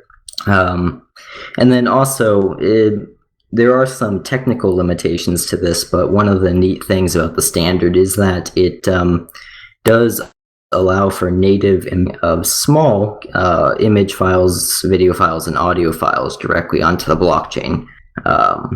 So yeah, that's kind of what I had to say about OpenSteem.org right now. But if anybody has any questions, I'm able to take those. How do you see OpenSteam changing Steam? Like, what do you think the biggest value propositions are for it? Right. Well, so right now, I mean, I can see how this could be a little bit kind of difficult to see as a huge problem for people who don't develop applications on top of the Steem blockchain. But right now, every single user and every single post on the Steem blockchain has some JSON, which is a way of storing data, embedded into them on the blockchain. So for example, on Steemit, your user account has a little bit of metadata that says this is their description, this is their website, this is where they live, and you can change that, and that's what you see on your public profile. But then let's say somebody else wanted to create another Steem client, let's say for example busy.org. They could kind of look at the Steemit metadata and say, well, this is the stuff they're using, so maybe we'll also use this. But then let's say busy.org wants to add some new functionality, so they add some new metadata. But then if Steemit wants to add that same functionality and uses different metadata, you've now got two completely duplicate things on the blockchain that don't need to be there, right? You've got two things that could easily be the same thing. And that's what standards like OpenSteem.org allow for. It basically says, so here is how you do, if you need to embed a user's about information in their profile, you can use this format right here. And then, if Steemit wants to use that, they can use that. If busy.org wants to use that, if eSteem wants to use that, if Zapple wants to use it, they all are using the same exact metadata, so they don't need to create this duplicate stuff. And it also makes it easier because if you change something on busy.org, those changes will sync automatically to steemit.com. So would you say that it's a fair assessment and way to say it that for a newbie who might not be a programmer, but they see these developers getting all this money for building cool things, and they do care about what's being built, it makes all these developers almost also more efficient now, because they're not having to reinvent the wheel every time. They can go look here and see how the standards are currently, and if there's any future iterations, they can follow the progress of all that and be part of that. Yeah, I would say that's a pretty good way of describing it. And for developers, if they are trying to do something that's not already in the standard, it is open source, and they can just submit a change on GitHub, and if it's approved, it'll be merged right in and go live into the documentation. But yeah, it does make it easier for developers to build things on top of the Steem blockchain. But, like I said earlier, it could also kind of improve the end user experience, right? Because if everybody's using the same metadata, then you change something on one site, it changes it on all the other sites too. You don't have to go site by site by site changing whatever it is you want to change. I see this as the beginnings of when you're going to start, like when you think of things like Facebook and how many places Facebook actually is on the web outside of just the app and facebook.com, right? It's all over the place. And I think that this is kind of, you're planting the seed right now for those types of things, for Steem to be able to be spread really easily and quickly. So I'm going to say thank you. And I will support whatever I can do to support you, man. But with that said, does anybody else have any questions or comments? Because obviously I have questions and comments all day. And I think it's worth it for me to summon the silent monster and make you guys feel uncomfortable until you ask one. I'd just like to say it's a really cool endeavor you're doing. Yeah, thank you. One thing, remember we were talking about mentions the other day or the other week. The problem with my looking for mentions for me is that I have Mr. Wang in my titles of of most of my posts. So whenever I'm looking for mentions of me, it includes all the titles of my posts too. So kind of makes it hard for those mentions to be successful. Oh, are you referring to finding posts that mention you on Ask Steam? Yes, exactly. If you, yeah, there is a way actually. If you don't want to include your own posts in that, I added it to the post I wrote about that on my Steam blog. May have been after you took a look at that, but there is a way to say all the posts that have your name in it except the post written by you. Okay, cool. We'll see how it works. Hope that helps. Well, real quick, there have been some people who spoke up and had some things that they had to say that were, it turned out valuable. So with that said, though, we're running a little bit toward the end. So if there's anything that you think that is important that you'd like to get across that you don't feel like you have already, or anything that you'd like to cover, please feel free to do so. Yeah, I think I've pretty much covered everything. I guess I'll just do my closing. Well, before you close, I do want to say that I have tokens. I have tokens worth votes on Steam, and we have WhaleShares as well. But that's slowly going to be out of my control as much. But I will definitely be giving Beyond Bits to you, and those are going to be tokens that you can use to upvote your content and everything you're doing. Because I think that the people who join up here and get to listen to what you're doing, you're providing a lot of value for them, and you're providing a lot of value for those who listen after the fact. And I've been thinking a lot, instead of always giving tokens to everybody who joins the Hangout directly, I'm going to be giving tokens to the guest speakers who I would like to see them form teams and build people to help them. Because you can then give these tokens out to people to help build with you and help promote and stuff. We'll talk about that sometime behind the scenes, but I would like to support that. Yeah, sounds great. Sounds great. All right, man. Well, with that said, go ahead and feel free to tell people how they can reach out to you if they would like to. Mau bikin aku yang banyak. Ampas. I don't know that language, sadly. I wish I knew what he was saying because it sounded important. All right, so with that said, we'll go on and we'll move on to Dwayne Wright. Dwayne Wright, are you there? Well, sorry, just real quick for anybody interested. Yeah, please, yeah. Sorry about that. Yeah, no, it's fine. You can just find me. Probably the easiest place is just at the Kyle on Steemit or Steemit Chat. That's really where you can reach me. So yeah. Sorry, man. That caught me off guard and made me think I already said that. Yeah, no, it's fine. It's fine. Fair enough. Well, sounds good, man. I look forward to hearing more from you. It looks like Dwayne Wright is not here, so I'll probably have to take away my vote from you guys who did not attend today.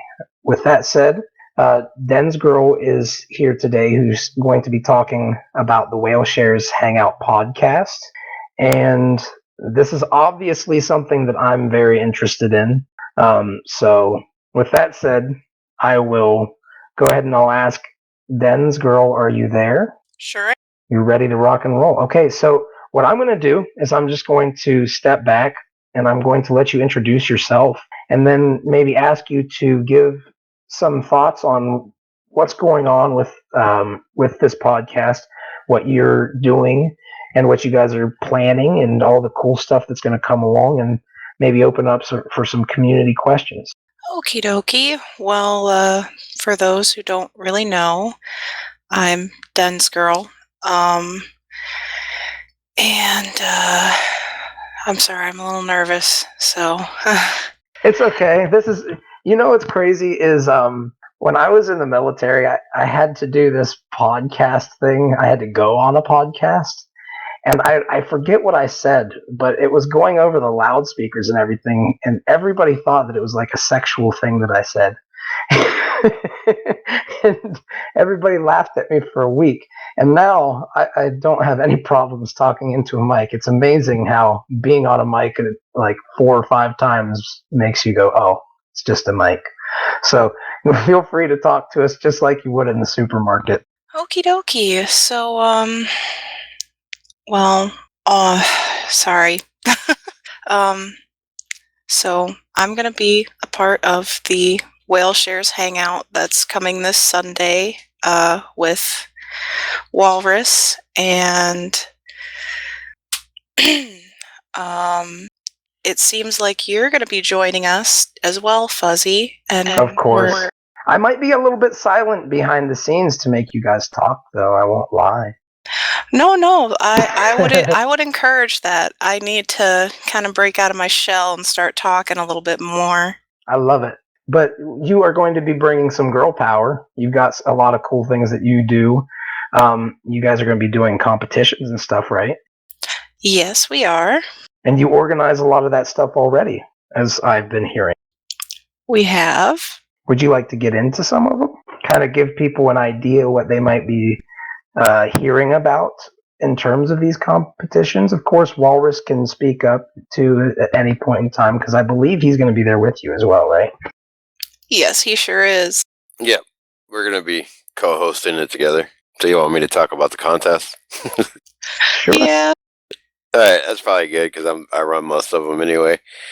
But we have our my favorite is the minnow support contest that where users go find a minnow that they see doing good work and nominate them. This is on Steam it. And nominate them, and whoever I decide has the best ones, I think I'm picking 4 winners now. The person who nominated them and the minnow gets some whale shares. So that'll help people that minnows that are starting out that are making good content get established. Now we're also doing right now. We have a meme competition going on, and basically the contests are just to try to get people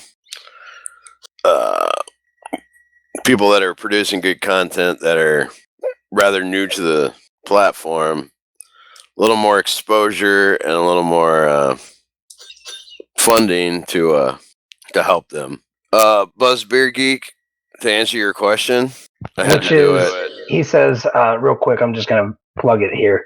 How do you decide the winners of the contests? At first, I was doing it by the amount of upvotes, but then I stopped doing that because of voting bots really complicated that issue. So me and Patalincho and probably a couple other people will be determining them, at least for now. You know, I like the idea. The way that I know I'm running the logo contest is similar in that if you could participate, I'm going to upvote you. And I'm probably going to upvote you pretty hard. And other people are going to, upvote you and participate now. But in the end, another whale isn't going to decide like what the WhaleShares logo is. It's going to be, it's going to be a couple people who are at the core of the community, really, right? So and that's fine, because if we sit around with trying to find, what everybody in the community thinks about a single logo, we would be there all day wasting time, right? So everybody gets paid very well for participating in these because they get upvotes or they get tokens for winning that are worth a lot of upvotes. And that's quality content that wins, right? But there are people who go through your competitions and upvote to them too, right? Can I say that again? There are people who go through competitions, like other minnows and dolphins and stuff will come in and they might participate and upvote other people as well, right? So you can actually have a small community in these competitions support themselves and pay for each other's work and all win, and then one wins a big prize. Essentially is the point. Exactly. And I do take the number of upvotes into consideration when I'm choosing the winners. It was just like I said, people that had voting bots and stuff like that made trying to do it with a purely by the number of votes unfair. So I had to like take a little human intervention with it, you know. Mm-hmm. So Den's girl, what are you doing in terms of various projects? I mean, I know that you've got some projects going on, so why don't you talk a little bit about it and what you're going to be covering at the Hangout itself? Like projects as in. Well, I thought that you were going to be doing the gaming thing. Were you going to be playing games with us? Oh yeah, the black hack thing. Yeah. I'm definitely going to be a part of that. I love me some tabletop RPGs.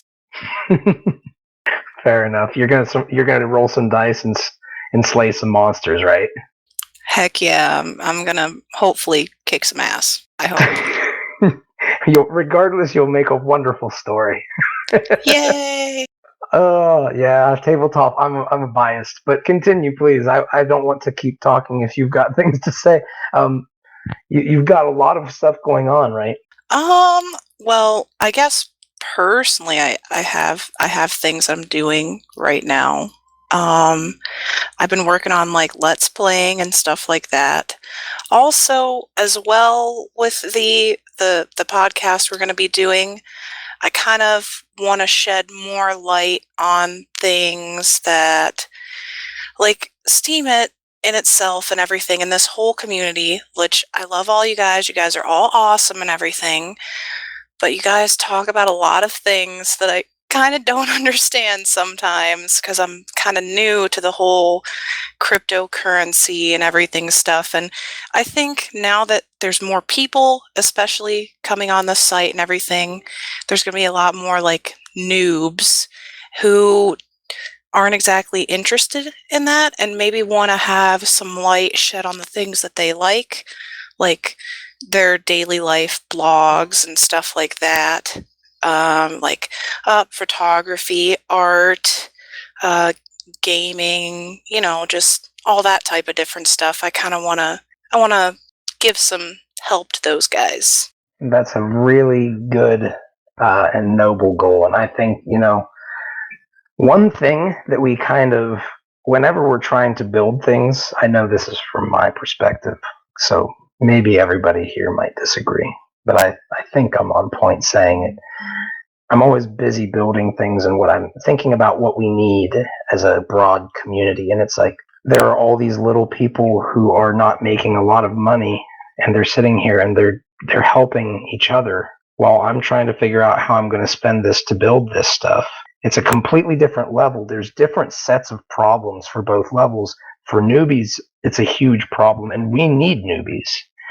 And that's one of the most underutilized and undervalued services is helping newbies. And up until recently with WhaleShares, we didn't have these tools. And that's been one of my, big things for everybody who's been hearing this for all this time. I don't know if you know what DKP is, dear. You probably do. If you like tabletop RPGs, you probably know about MMORPGs. But if you don't, DKP enables us to do a lot of stuff now. And that's what WhaleShares are. And you're going to be able to help by passing out and having officers in your guild for helping newbies, essentially. And that's going to be, it's something we've needed for a damn long time in the graphene ecosystem. And thank you for helping with it. You're going to be amazing on this. People need you. No problem. I'm going to do everything I can. I mean, I don't know. I'm not exactly the most popular person on here just yet or anything like that, but I hope to, like you said, help the little guys get where they want to be, stuff like that. All the people who have really good content and really awesome stuff that they want to share with everybody else so that they can, have as much fun as everyone else is having. Yeah, Virtual Growth can tell you because he goes around and helps people too. And there's Psycho Chica, who's from Steam Prentice, and there's going to be. I want to connect you with them as well because they're people who like to reach out and create stuff. There's Agroad, who's got something for newbies. There's so many people who you can form into like a super team for helping newbies, and you can even give them tokens. Like me and Walrus were talking about the potential for whales to join pools. Like, what if WhaleShares has the potential for a whale who creates their own token? They have to join the pool, and occasionally one of those whales will be called on an upvote to double your upvote, essentially. There are little things that we can do and make the value proposition really good for super friends who help the newbies out. And then they can even give some of those tokens out to people who prove to be very similar to them. You know what I mean? Like when you run into somebody who picks it up and is like, oh, and you see them just helping people for no reason. You go, oh, that person. Okay, I'm going to start giving them some tokens, right? Chime in for a moment. I'm Virtual Growth, and that's a great idea. In practice, that was one of our problems. The post made so much, so we couldn't people for their time and helping everybody and Psycho Chief's how-to videos. So I look forward and feel free to reach out to me. Carry on. Thanks, Virtual Growth. Most welcome. Now, one thing that I will not lie about, if you're talking to Virtual Growth, you have to be cool with people who have coins for heads. Sometimes he's seen headless. Just going to throw it in there. I wasn't going to ask you, Virtual Growth, but did you sleep with anybody over at that Steam Fest? Don't make me jealous. I had my own room both times. Okay, cool. Okay, well... But Jacob JS actually invited me to stay with him on 2 nights, which was pretty awesome. You're going to make me jealous now. Okay. Well, Den's Girl, is there any way that people can get a hold of you, like people like Virtual Growth, for instance, if they need to contact you and talk about how they can work with you? Well, I mean, of course, my Steam handles at DensGirl94. I also have Discord, which is also DensGirl94. Pretty much everything that I have is the same. I can't really give out my email because it's got my full name on it. Well, I mean, I guess I could. I don't really care about that. But it's really long. I mean, if you guys... I would always recommend the best way that they can contact you as far as the easiest way. And maybe in this case, if you don't have, maybe you have Telegram, or maybe in this case, the WhaleShares Discord server is the best way, and you're going to be in there all the time. I'm usually in there. Or you could message me on Discord. I'm a friendly person. I love talking one-on-one.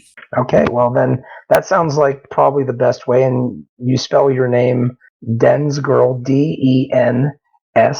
DENSGIRL 94, correct? Yep, exactly right. And is that also you on Steemit? Yes, it is. All right. Well, thank you very much for joining up. And I will just to go ahead and say one more time, the people who join up to these Hangouts, starting this week, I'm going to start passing out tokens to them, especially the ones that really impress me. I'm going to start passing those tokens out so they can hire people and help people a little bit, or get people to do some help for them. But with that said, thank you for joining up. And those of you who are here, consider the little ways that you can help these projects, because collectively we can do a lot when we just do a little, right? When we each do a little together. So with that said, I will go ahead and we will say thank you, everybody. Forrest Willie is going to be the final person. And Forrest Willie, I hope that you're ready. Are you ready now to rock and roll? To rock and roll. Damn, sexy voice. Let that music hit your soul. Hey, this is Rampant One, Bren. I'm with Forrest. Okay. I'm here. I'm trying to see what's going on with Forrest. Hey, Forrest, is that you? Sorry? I think he's climbing a tree. It might be. Let me ping him. I think he lives in a place with palm trees and coconuts, actually. Yeah, actually. Speaking of tiny trees. We're both in Siem Reap, Cambodia right now. We have the palm trees. We have lots of mangoes. It's fantastic. Yeah, just growing there out everywhere where like anybody can just reach and grab them off the tree. I'm wondering at this point if maybe the power died over where he is, because that happens sometimes. So I know a lot about Peerity. He had some special stuff he wanted to present. Huh? Obviously, you know something about Peerity. Right. So I can talk a bit about that. He had a special thing he was putting together to present to you guys. So I'm going to wait for him to come back to do that. In the meantime, I'm going to talk a little bit about Peerity. For those who don't know, I mean, I know he's come in here a few times and talked about it. Where did he last leave off? Well, first, if you could do me the favor of letting everybody know who you are, because that'll work. Yeah, so my name is Bren. I'm with the Peerity project. I'm one of the developers. And until recently, I haven't been able to attend this show very much because I've had like meetings and stuff for my day job that always overlapped like completely. So now I might actually be able to attend because I'm on a different project. So that's who I am. And yeah. Okay, so with that said, we've talked a lot about how Peerity is going to be a platform that rewards action. Like things like direct meetups and maybe online hangouts and things like that. So Peerity is going to be a couple things. So our core focus is community. So it's an activity network. Okay, so it looks like Forrest is back. So it's an activity network. So we want to reward pro-social activity wherever it occurs. So online, offline, as long as it's connected to the Peerity network, then, you know, where we can measure that it's actually happening, then we want to reward that with tokens. So it's sort of like Meetup meets Steemit.com. So in Steemit, you get rewarded for content that you post to Steemit, right? But in Peerity, you'll be rewarded for content, but it's all about the community. So in a way, you could think of Steemit as like a mini, you could say like Steemit would be a piece of Peerity, right? Because like you could say, well, there's the Steemit community. But in Peerity, it's a network of communities. So even though they share a token, any of those communities can like create content, create meetups, create activity, and get rewarded for it. So how I always describe, oh, go ahead, Crypto Heavy, I think that you were trying to talk. Can you try it again? He's here. I wonder if he's having audio issues. Go ahead and ask your question. We'll sort out what's going on. Well, I like to talk to people about the aspect of potentially being able to like merge mine, right? You have, how many people are already holding meetups and stuff on Steem? If now you have another network that you can post, and you know, now it's another tool where using this suite of tools, before you actually didn't earn anything in these networks. Before they were all services you had to essentially pay for out of pocket, and now you can actually earn them in the network, right? So it's like, it's almost turning the entire thing on the face, and you're actually able to merge mine multiple tokens with your work and monetize it on multiple networks. So I just don't see a bad thing in it. It was more of a statement, unfortunately. Maybe you disagree with me, but I fail to think that you do.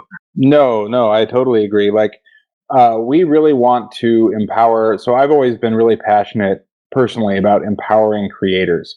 So even though I'm a tech guy, I work and created an arts nonprofit back in North Carolina where I used to live, and I've always been really involved with different art and creative communities.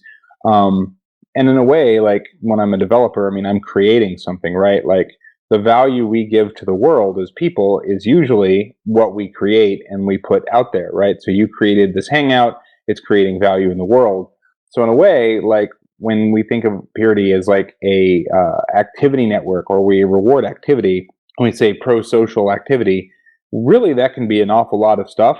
But we're trying to reward people for contributing to the world and to each other in a positive way, right? So there's lots of ways you can get rewarded in the world for being a bastard, but we don't want to be that, right? So we want to create a system. Guy. Yeah, we don't want to be that guy. We don't want to be Martin Shkreli or whatever. We want to reward people for doing things that their community, however that's defined, find valuable. And you can be a member of many, many communities. So what might be really helpful to one community may not be helpful to another, but you can you and the communities can all sort all that stuff out, right? So there's also an economic thing there where you will find where what you do benefits people the most because that community will find ways to reward you the most, right? And that will naturally cause people to find their fit.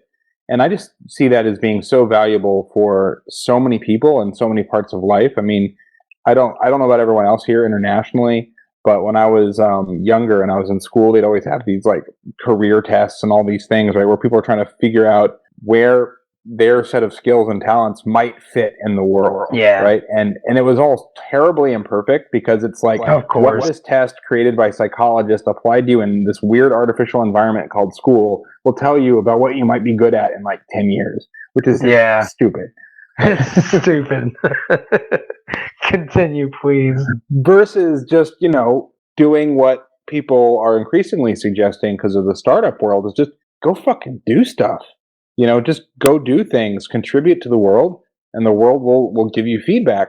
And I mean, that was one of the lessons I learned. I mean, that's part of how I became a developer. I had a friend who was like, you have the brain for it, and people will pay you. So I started doing development, and I was terrible, but there was such a need for developers that I still got rewarded, right? Like there was a need for someone to take that on. And to learn and progress through that. Right, exactly. Yeah. So it mirrors in many ways the cryptocurrency ecosystem. But now what I like to plug in there is just the gamification elements of it, where you're actually able to incentivize these things that once seemed kind of impossible with centralized systems, because you really, you could never have that value that's guaranteed there, because in a centralized system, like, I hate to use the example in public, but I'm gonna say it. There's something called Chatterbait, and I always joke that I was probably the first person who ever went there for an economics experiment, like to look for the economics of it. But a blockchain makes all these things. The people are always, and the people in the center, they always take a cut off the top, and it's transparent in this way. And now we open up so much more value.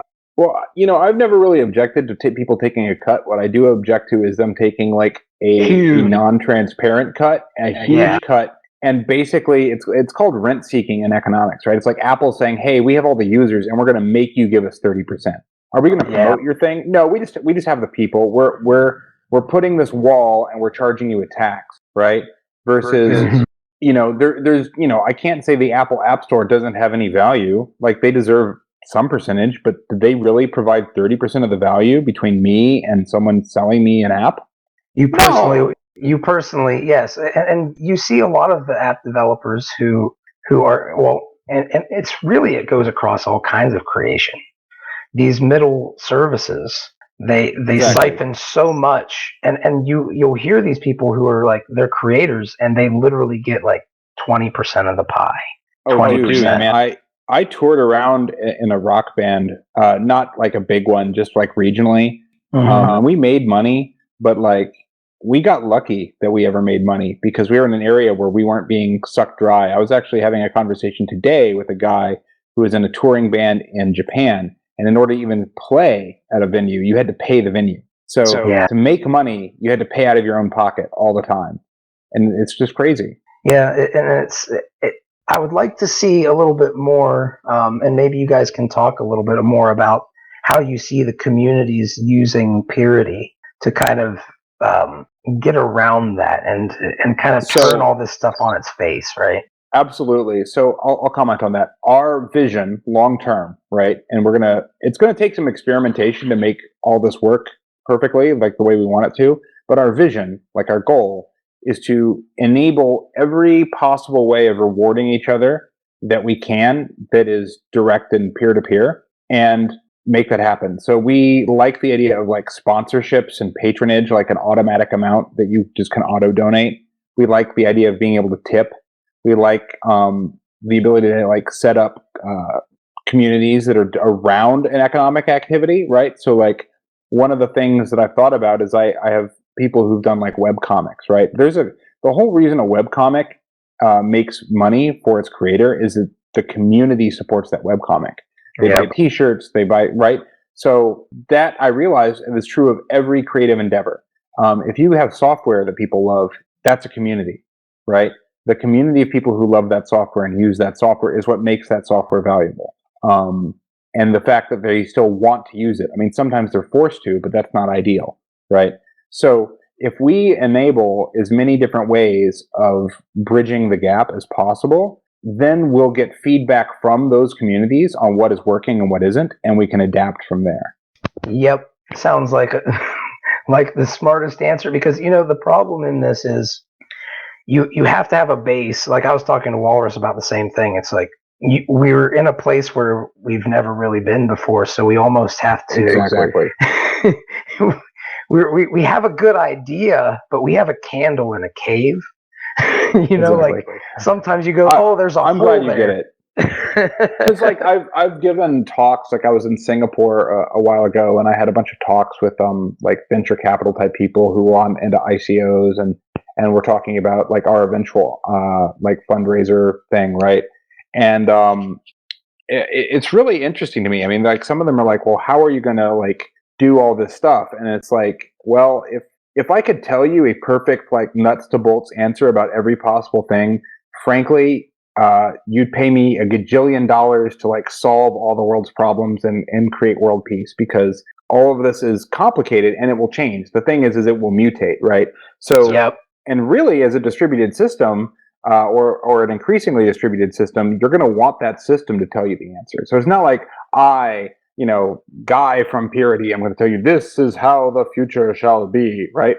Like that doesn't make sense, because I'm not a member of every single community on the world, in the planet. And even if I was, that doesn't mean that my voice is the only one that matters, which is why we're so community based. Like one of our theories is that communities should be able to set up the way they run themselves, and that should be transparent, right? Yep. So if I'm going to join a community, I can see how stuff is rewarded in that community, right? I can look at it and say, do I want to be part of this? Now, if I'm joining a webcomic community where like there's like a couple guys who are making a comic and writing it and coloring it and spending all their time and all the rewards go to them, then fine, right? Like I accept that I'm a mere consumer most of the time and that I'm okay with this, and I want to reward them because I enjoy their comic. Right? I'm okay with that. I'm 100% okay with that. Yeah, it's voluntary. Like that's really the only thing people want. It's like I said before, I don't mind Apple taking a cut. I mind that they take a huge cut and there's no negotiation. It's just like our way or the highway. And then if they go on the highway to try to find some other way of getting people, it's just going to be some other guy, right? Saying, oh, I'll take 30%, right? Yep. Or I'll take this or go to the highway, or you have to build it all yourself. And realistically, there's no reason for that at all. It's just a side effect. So if we make it all voluntary, if we make it all transparent, then it'll sort itself out, I think, relatively quickly. And the people who are in leadership positions will be, within their communities, will be, there will be a level of transparency there, and that leads to more accountability and self-accountability. Right, because people ask themselves the question, and what's the risk to reward ratio, right? Well, the thing is that if you're doing a crappy job running a community, the answer is that the people in that community can just go create another one. Yeah, right. Like that was part of what drove me to create the community I did in North Carolina. Is that when I first got there, it was a bunch of like alt scene people, right? So it was like burlesque shows and tattoo artists and stuff. And there'd be like the same 20 or 30 people going to the shows. And there was a bunch of like prima donna people who loved the attention and didn't want to share. And there was a whole bunch of other people who wanted to do stuff, but felt shut out by all the ego. And like, they believed wrongly that these people had like special connections to these venues. And I was just like, all right, I'm just going to pull the pants down. Right. Like this is BS. And real quick. I hate to interrupt you, but IntelliGuy has been waiting, and it's my fault. IntelliGuy, would you like to ask your question to him, or would you like me to ask the question for you? Am I coming out okay? Perfectly. Okay, so I'm an at a glance type guy. So at a glance, I was looking at Pure Unity, and it says that individuals can create a profile and advertise their profile, and then communities. Hold on. Are you on Peerity or something else? Peerity.io. Peerity.io. Okay, making sure. So, what was your question? It says that communities can create and advertise. I'm trying to open two windows at the same time here, and it's not working for me. That communities basically can advertise themselves, and individuals can advertise themselves. And what I'm trying to understand is this more like LinkedIn allows people to find each other in similar network veins, if you will, or in similar interests, or Meetup.com does that, where you could be prominent in one or a social area or one community, but together you can collaborate and find each other and find common ground where you can work together and promote the same things, so that you're not so segregated, because the decentralized community seems to break itself off into pieces all the time, and at some point that's healthy, but then it's not healthy when we can't collaborate or unify ourselves. So is that the goal of what Peer Unity is trying to do? Well, Peerity, yeah. Keep so saying Peer Unity. I mean, Peerity. Yeah, so you're on the right money, right? So if you join Meetup, right, you're still you, but you're members of different communities, and you can have different avatars and things like that. And you can have a different reputation in one community versus another, and things like that. So the idea is we really just want you to be able to coordinate on anything you want to do. So let's say that you meet through some set of communities and you have common interests. There's nothing that the system is ever going to do to stop you from just going and creating your own thing, right? You can go create whatever it is you want to create. And our hope is that as time goes on, the community gives us feedback about the tools they need to do that. And we're going to have ways where we're going to basically put things to a vote for the community, and people can vote with Peerity tokens. And then those tokens go into developing those features, right? So we're going to have some ongoing funding for developing features, but we want the community to help us prioritize, right? Like, we don't want to envision that we know the answers to things all the time. So we can get suggestions from the community, like, we could really use a tool that does this or that. And we can look at it and say, look, realistically, this may not be something we know how to do right now, or it may not be like feasible because the tech isn't there. But if it is, then we can take that, and then people can, we'll have voted on it. We'll have voted on it with tokens, right? Like, we want this, and we're hereby voting with our tokens. And if it gets accepted, then those tokens are spent on that feature. Does that make sense? It does make sense. I'll give you a case scenario. For instance, I think Vitalik Buterin and Dan Larimer are two fantastic developers as far as developing goes, but they seem on two different sides of two different communities, almost in an opposing way. But both of them probably have certain features or things that they like. For instance, they both might support the Electronic Frontier Foundation, or they both might really be gearing for open source code or something like that. And I think Peerity would be a place where they could collaborate in a certain group or something like that for the betterment of everybody, that specific vein. For instance, Firefox will take on, or Mozilla will take on a fundraising thing for somebody. Or even, we've seen it before, Wikipedia will try and fundraise for itself. Well, there could be a Peerity group where all of these heads of different large organizations and decentralized organizations all meet together for a common goal of a specific thing that seems to ride through everybody's interest without having to do it individually. Does that make sense? Yeah, that does make sense. I mean, that's part of the community focus, right? So they can be in one community, like the crypto community, right? And they can have whatever feelings they have about things. But if they join like the EFF or like some legal community that's devoted to internet freedom, they can totally work together there, right? And donate the proceeds of what they do there to that community, or however that's going to be governed, right? So that's the whole point, right? It doesn't make sense to me for activity to be seen as like global, because that's not really how people are. People are quite segmented in what they do. People can be, ready to draw knives on each other one day, and then you put them in a different context, and all of a sudden, they may not like each other, but they want to help. Yeah, it's like two supervillains or superheroes, or a superhero and a supervillain working together for something, because it's bigger than them. So they can then turn around and fight later, but they want to be able to fight later instead of not at all. Exactly. Well, I get chills. All right, guys, I get I'm chills here. thinking about the potential here. So, I think it's a fantastic project that you've got going here, and it's something that nobody would have recognized it unless you step back and look at the full picture. And I think you have. So, I'm very interested in following this. Join our thank mailing you. list, and Forrest also has some stuff he's going to talk about. So I'm going to cede the floor to him. Well, real quick, I'm just going to let you guys know we are queuing in on like 1 minute left, but I can give you guys a couple extra minutes if that's cool. But we will have to close it off pretty quickly. And we obviously have after party afterwards, so it's not like there's some damage. But Crypto Hippie talks really slow, man. Go after it. All right, so I'll try and be quick, man. But so anyways, I just wanted to announce to the Beyond Bitcoin community, because you guys have been here basically since we started, way before we started.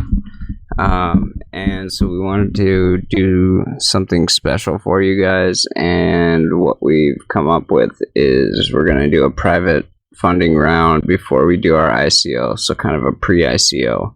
And that's going to work. We have to work out the details with Fuzzy, but what he had mentioned wanting to do not long ago was try and pool together money in the Bitcoin Beyond Bitcoin community, and then from there we would get be able to buy into ICOs as a group.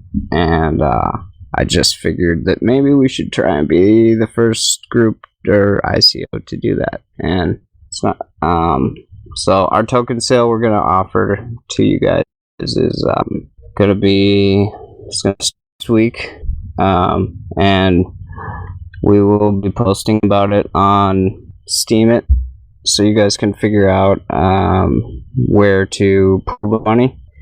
I'll be talking to Fuzzy more about the structure of how it's going to go.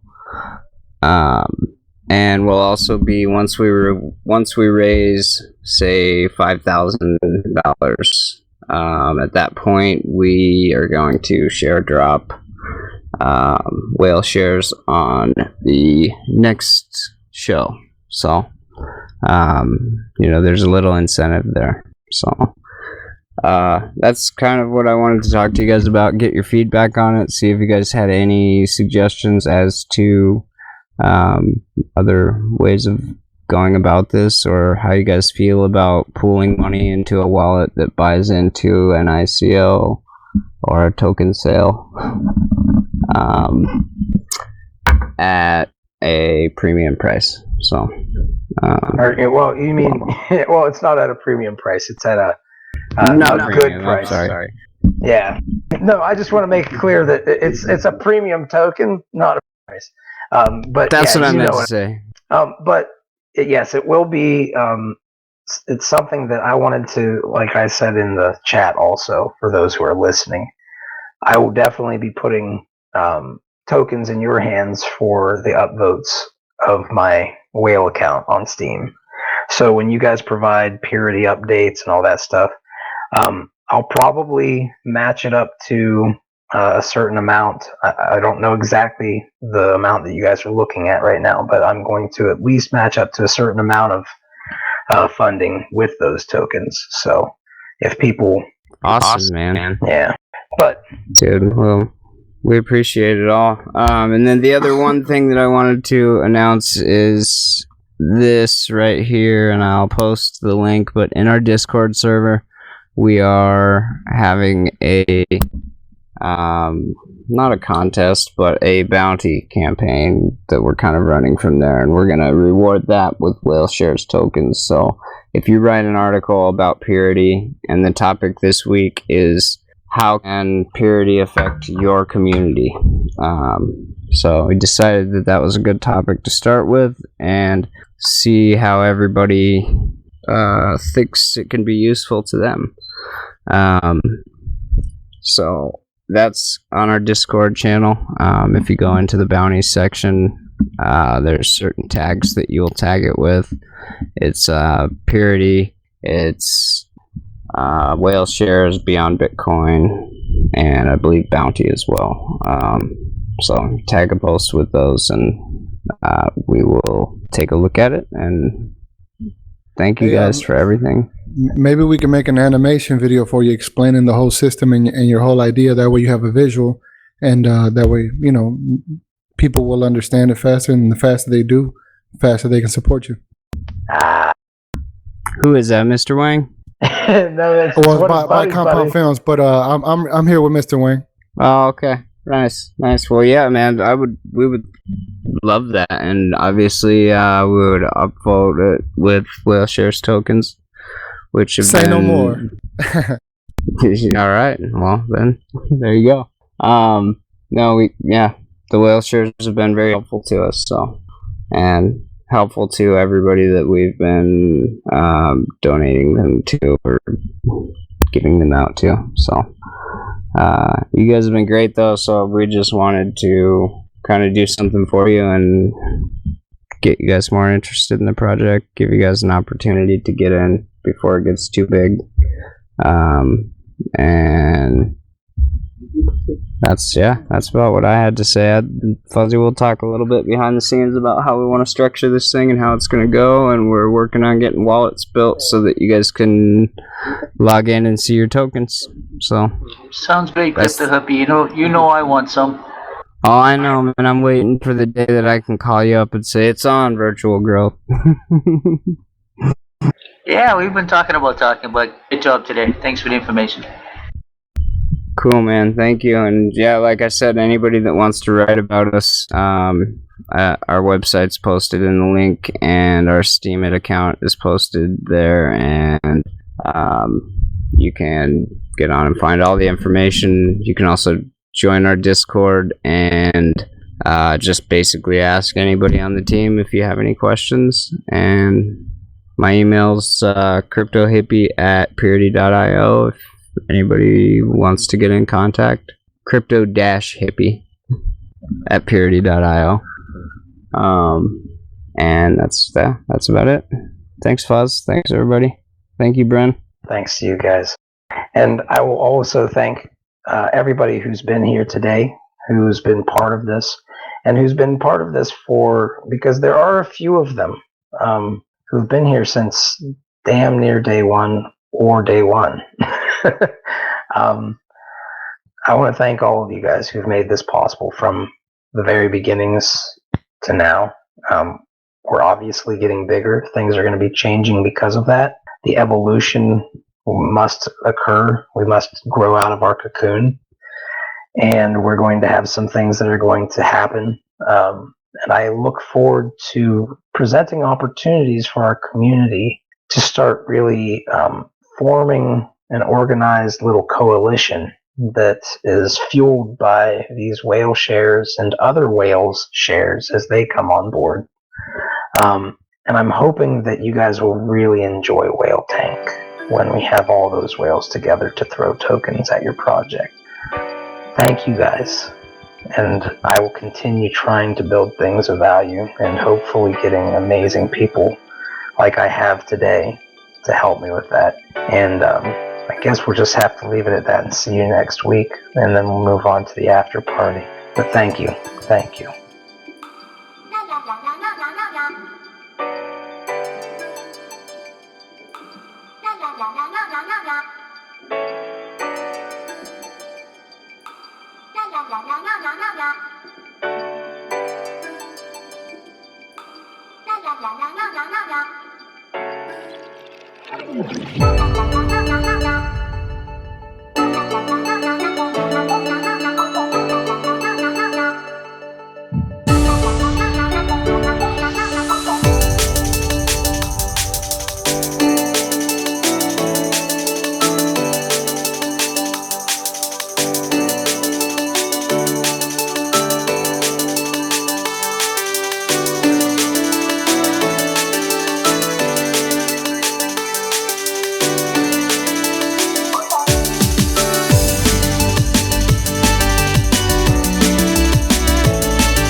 Bye.